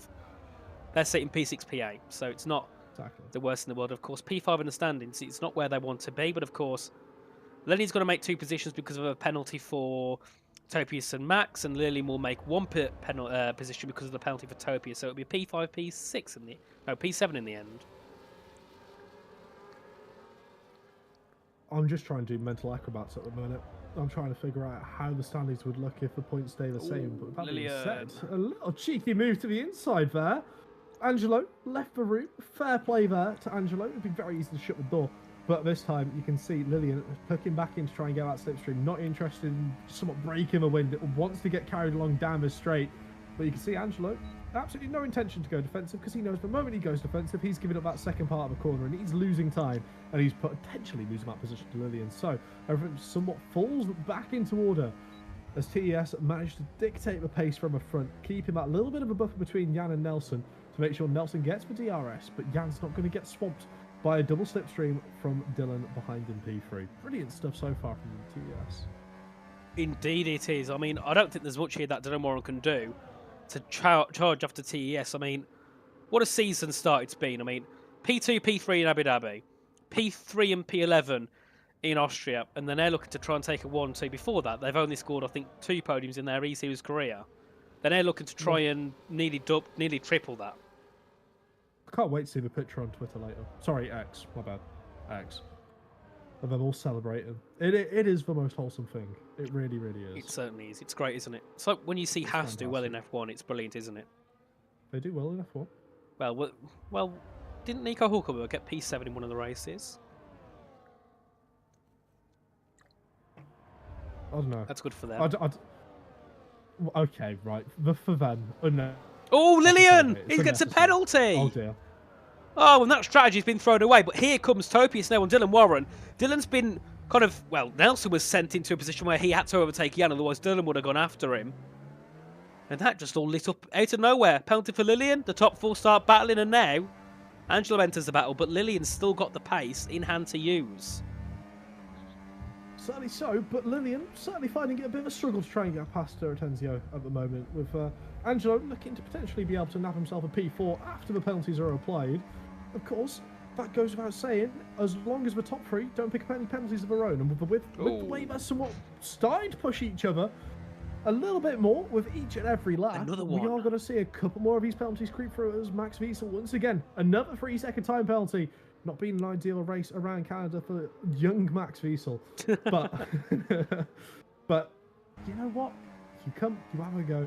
It's what we love to see. We know he's so talented. We know he's fantastic. We know he's going to be able to make the most of these opportunities. And certainly Lillian looking to try and make the most of the opportunity at the minute. Angelo went defensive. This time Max has a little bit of a bump. Oh, Lillian forced off the circuit. Surprised Lillian didn't get a penalty there. Lillian shot over the track. We've got Sergio Serino now making a move ahead of Lillian. And it's fell apart here for Race Coach. It's absolutely fell apart. Because Lillian's got a penalty as well. He'll drop behind Tudor on the penalties alone. So certainly not ideal at all after starting, I think, P5 in this race, as we do see our top 4 battles still continue. Nelson Alves leads ahead of Jan Halliday, ahead of Dylan Warren. And Topius pushing hard here, trying to find a move into P3. You're Topius, you're doing everything you can to put that pressure on Dylan, to force him to go for a risky lunge on a Jan, on a Nelson, whoever's in front, to try and force them to get a track limit warning, because that 3 seconds is going to be so painful towards the end of the race. Dylan. You could have potentially been on for a podium, as Dylan then does go for a send, and it slides Topius up the inside. Brilliant stuff for Topius, a bit of wheel banging as well, before heading onto that back straight. DRS now wide open, and this is where Angelo's going to be looking to try and capitalise on this bit of momentum he's been able to find up towards, of course, the Wall of Champions. Very late on the brakes there from Topius to be able to try and catch back up to Dylan. You can see he's in the slipstream now. He's going to be looking for a move. Battery deployment heading onto the penultimate lap of the race. 2 more laps to go after this one. It's getting a little tense here, Nathan. I'm not going to lie. I am starting to get goosebumps. I think Dylan knew he had to do something there, didn't he? And I think the aim was send it deep and stop Nelson from getting that or whichever one it was, to stop them from getting that DRS. It nearly worked. The gap was 9/10, but didn't quite work. But Dylan's forced in a position where he has to make those moves. Oh, I would not like to be in Dylan's shoes at the moment. He's got pressure from behind. He's looking to try to apply a little bit of pressure to the TES drivers.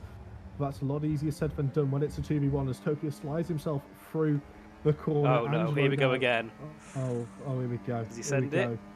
Is it lock and load? No, he stays back this time. waiting, Oh, he he's looks up waiting. though, heavily. Ooh, it's not going to be favourable as we see Sergio here still having a little bit of a jostle. What a remarkable comeback, Sergio Sobrino, by the way. Up into P7, brilliant stuff there. But Josh, he's going to drop down to P10 because of his penalty, so... That's fine, we can just Oh, Topius! Making a send on Dylan. Dylan gets a penalty! Dylan Warren gets a 3-second penalty on the final, going on to the final lap of the race. Oh, what a shame for Ferrari. And that means Angelo is in a net podium position. Lenny Papinta, net P4. Benzoni, net P5. Absolutely ridiculous. Fair play for Topius for trying to send one on Dylan to force him into picking up a penalty there. I'm sure stewards will have a very close look at that one come the end of the race. But as far as things go, Nathan, TES. Yeah, no words. There's only so much you can say about this race. Oh, it's absolutely phenomenal. It's been insane. I mean, their E-Series career at one point, I'm thinking, should they even come back? You know, they never do anything, but this season it's been such a new leaf for them, getting a double podium here in round 1, getting a podium in round 2. They're now looking to try and make it a 1-2 here in round 3, something that only Ferrari and Red Bull have achieved before here in E-Series. TES are looking to be the first community team to do so, but they've still got straight to go. Dylan Warren's going to try. There's nothing he can do. He's got a penalty either way. Can he make a send? I don't think he can. He's going to try and go around the outside. He gets clipped by Nelson Alves. There's nothing that Dylan Warren can do. And for TES, after so many seasons of trying, they take a win and they take a 1-2 here. And Angelo for Veloci Academy also will take a podium. What a race for TES, and what a race as well for Veloci Academy. P3 and P5 with Papinta in the middle, and Ferrari a day to forget. P7 and P20. Absolute brilliance from TES to be able to navigate their way through, understand the position they were in, getting both cars through into Q3 was absolutely crucial, and being able to execute that race to almost absolute, you know what, I'll say it, to absolute perfection. Very brilliant stuff from them. And again, I don't want to start saying stuff a little too early, but for a community team, they're certainly putting up a bit of a fight. It certainly has. There's, I mean, I don't think anyone thought that we'd be seeing TES at the victory. Liam Angelo Carreg said the same thing. It wasn't in his bingo cards. It wasn't on mine either. But they deserve it, and I can't be much more happier for them because they've tried so hard. They finished P9 in season 1, P10 in not season 1, sorry, in their first season. They finished P10 the season after. And they're championship contenders. They're near the championship leaders, Josh, because Ferrari have scored hardly anything this race in comparison. They scored like, what, 20 points? TES have scored 50, pretty much. Yeah. Insane. And that's going to give them such a boost of their confidence as well. And we can imagine that's somewhat going to, you know, roll on as well. You've got Veloci Academy having a great result. You've got Race Clutch having a great result. But we've seen it before, right? Let's not pretend like we've not seen Ferrari have a bit of a stinker here in E-Series and bounce back the next race with a 1-2, right? It can happen. I mean, I'm looking in the chat there. I did see a message from FedEx, and I'm just going to break it down a minute. Yes, they did use 2 people from an F1 esports team, but for many years, TF10 was never a community team because they had Danny Moreno. They had Max, who was pretty much, well, he wasn't a dev, but he was at that level. Dylan used to race for them week in, week out when he was at Ferrari, so I don't think it's really a fair comment. I mean, let's be honest. To be quite honest, the drivers might not necessarily be able to call themselves. Oh, but Josh, message. Oh, here we go. Probable pen for TES, however. Oh, okay. Potential. Interesting there from Jonas. Let's not celebrate too much. Jonas not happy. He wants a penalty, doesn't he? Dylan got cost the win. But then again, Dylan was a little bit needy a couple of times in that race, wasn't he? So maybe Dylan could be in a bit of trouble. But he was certainly a little bit brave, a little bit bold, to say the absolute least. And Jonas not happy as well with someone in the general chat as well. Oh, dearie me. Oh, dear me. So we'll see if we can get Nelson and Jan in. It'd be nice to get them in. I mean, funny part is, Pesso, Jan Halliday, was the first person I ever interviewed in commentary. 2022, February. It was brilliant. Right, he's in the ball track him in. Oh, there we go. Let's get him right, Jan, welcome in. Hello, guys. It's been quite a while since I've seen you in here. A very long time indeed, but it's great to have you back with us. And how does that feel? A 1-2 for TES, something that you tried for so long. And finally, today's the day. Yeah, I mean, what can I say? It's been quite a few tough races for me, like getting damage, getting, I don't know, lags on PC and stuff. But yeah, we prepared well, I think, for this race. We knew what to do in the race in terms of the strategy. We tried the same as in Abu Dhabi with the medium hard, but we weren't the only ones this time. Yeah, and it works out very And well. yeah, I don't know. I have to thank Nelson because he's a great teammate. And without him, it wouldn't be possible, I think, to win today. So yeah, GG's to him, GG's to Dylan as well, and everyone who fought. The fights were clean, so I really enjoyed that today. I mean, everyone tried, but no one could do anything. I mean, it was like watching Barry and Nico when they raced in the past. Just there's nothing anyone could do. Dylan even shot it in the hairpin, tried to break the DRS, it just didn't work. He just caught whichever one of it was, just caught back up and was able to keep that one too. So it was a really good battle to the end. I mean, was you at any risk of a penalty at any point with the track limits? Because a lot of people got penalties, but you were the only team that had no penalties whatsoever. I mean, I had like 0 warnings till lap 25, I think, because I was just driving super slow. I was driving like a grandma, literally, just to not get warnings, which paid off because I could just push a bit more in the end, try to risk a bit. In the end, I finished up with only 1 warning. So, yeah, the strategy was to just stay safe and push in the last laps. Indeed. So absolutely great. So Jan, thanks for popping in. It was a pleasure to have you with us once again. And now P2, but in our eyes still P1. Nelson, welcome in. How are you? Yeah, fine. Just another mega race for the team. I mean, I'm super proud of the work we have been doing in just an insane start of the season for us. So I think now we'll be leading the standings for the first time. So I think it's a huge pleasure for myself to work with these guys daily, every day. So yeah, super happy with this result. I mean, I think we deserve it. I saw your reaction when you took pole last time, which I predicted correctly. I'll say so. It's me the Yeah. reason why. And I saw your reaction. It was like you won esports. I mean, what was your reaction to getting the 1-2 with Jan? Can you get any more hyper? Nah, nah, last week I think I won esports. Nah, this week was a bit more chill, but yeah, it was just I don't know how, like, I was not expecting last week, so just I had like super stressed like on the last lap, like mixed conditions with the soft, so I was not expecting it, and yeah, it just came out. So yeah, it was like that. Brilliant. Anything from you, Josh? I mean, you're going to be leading the standings after that race, that's for sure. I mean, just run me through the emotions, because TS, quite a close-knitted team. You quite often see on social medias afterwards, you guys celebrate together. Any big celebration planned here? Because, of course, 1-2, first time, only the third team, if I'm not mistaken, to ever do it in E-Series history, and the first community team to do so. What are the plans for celebration? Whiskey. Another beer. Yeah, it's good.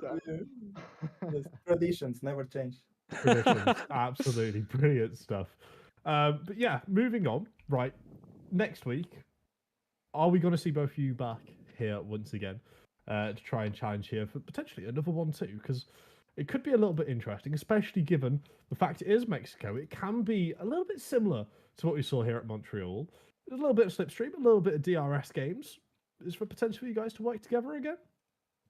I mean, we'll see. If Nelson Yeah. isn't lazy, then Then he is. Nah, whatever is fastest on the team will race. Nah, Brilliant. I think so. Brilliant, lovely stuff. I mean, that's everything from me. Boys, enjoy the rest of your night. You've really, really deserved it. Absolutely fantastic to watch. It was very entertaining from start to finish. Congratulations, boys. Thanks thank you a very lot. much. Have a good one, guys. you. Have a good one. Have a good one. See ya. I'll see you guys. Bye. Bye. All right, there we go. Oh, it's great, isn't it, Josh? So happy, Legend. so happy. The TES Oh. team are. They deserve it so much. I mean, I've got grin on my face myself. I couldn't be much more happier for them. Great. But what a race that was. It was great all the way to the end. Lap 1 to lap 35. Everything was going off. Qualifying was also interesting towards the end, of course. A big shame for Riccardo Benzoni. Took pole by 3/10. Looking pretty much one of those guaranteed to win. But unfortunately, dropped back down because of his damage. Dropped to P10, I think, but of course got a P5 because of the penalties. So it's not the end of the world, but still not ideal for himself. But at the end of the day, Angelo got P3, so they're both on the they got one car on the podium, one in the top 5. So still many points for them to score. They can jump themselves probably to around 4th or 3rd in the standings. But I think the one thing to talk about before we go off is R8G, a day to forget heavily. Yeah. Sergio had a great recovery drive, but should they have necessarily found themselves in that position, given the quality of their roster? Probably not. But of course, sometimes it happens. Yep. Again, it could be completely no fault of your own. These things happen in racing. It's about how we're going to be able to bounce back. Of course, we saw Austria last week. Great result, being able to pick up the win. But moving into Mexico, it's going to be a little bit different. It's going to be a little bit more relatable to Canada. Of course, Austria and Canada, not necessarily two tracks you would compare directly, but as I mentioned in the interview already, Mexico, Canada, you can compare them quite a bit. Both have really strong DRS zones, a lot of slipstream required. For me, this is going to be a great showing to see where those R8G drivers are at in order to be able to move themselves forward. Before, of course, we jump over to Singapore for round 5, which should be an absolute bombshell of a race. I cannot wait for that one. That'll be absolutely fantastic. But of course, Mexico this time next week. Indeed. I'm it's going to already be here for great. it. Sign I me can't up. wait. It's going to be great. I think Mexico might be one of the races of the season because, you know, qualifying, you got a 1 minute 14 lap. It's so short. So qualifying is really close. The racing as well, you got so many DRS and you've got that double detection down to turn 4. You've got the Max Verstappen corner at turn 7 where, you know, we might see a few people send them off into the wall nearly. It happens. The S's section as well, always brilliant. So we've actually seen moves be made there in the past, which even I wouldn't think would be that possible. And then the stadium section where we get everyone backing each other up, slowing down. It's a great track, great racing, of course. So I can't wait to be back next week for Mexico. So, guys, thank you for joining us once again here for PSGL E-Series. We'll be back next week, November 29th, I think that is, if I get it correctly. Of course, 7 p.m. Friday. Get yourselves back here for some more racing. It's been a pleasure, again, Josh, to be alongside you. And thank you, mate. Relax, get ready, and we go again next week. Guys, thank you and goodbye.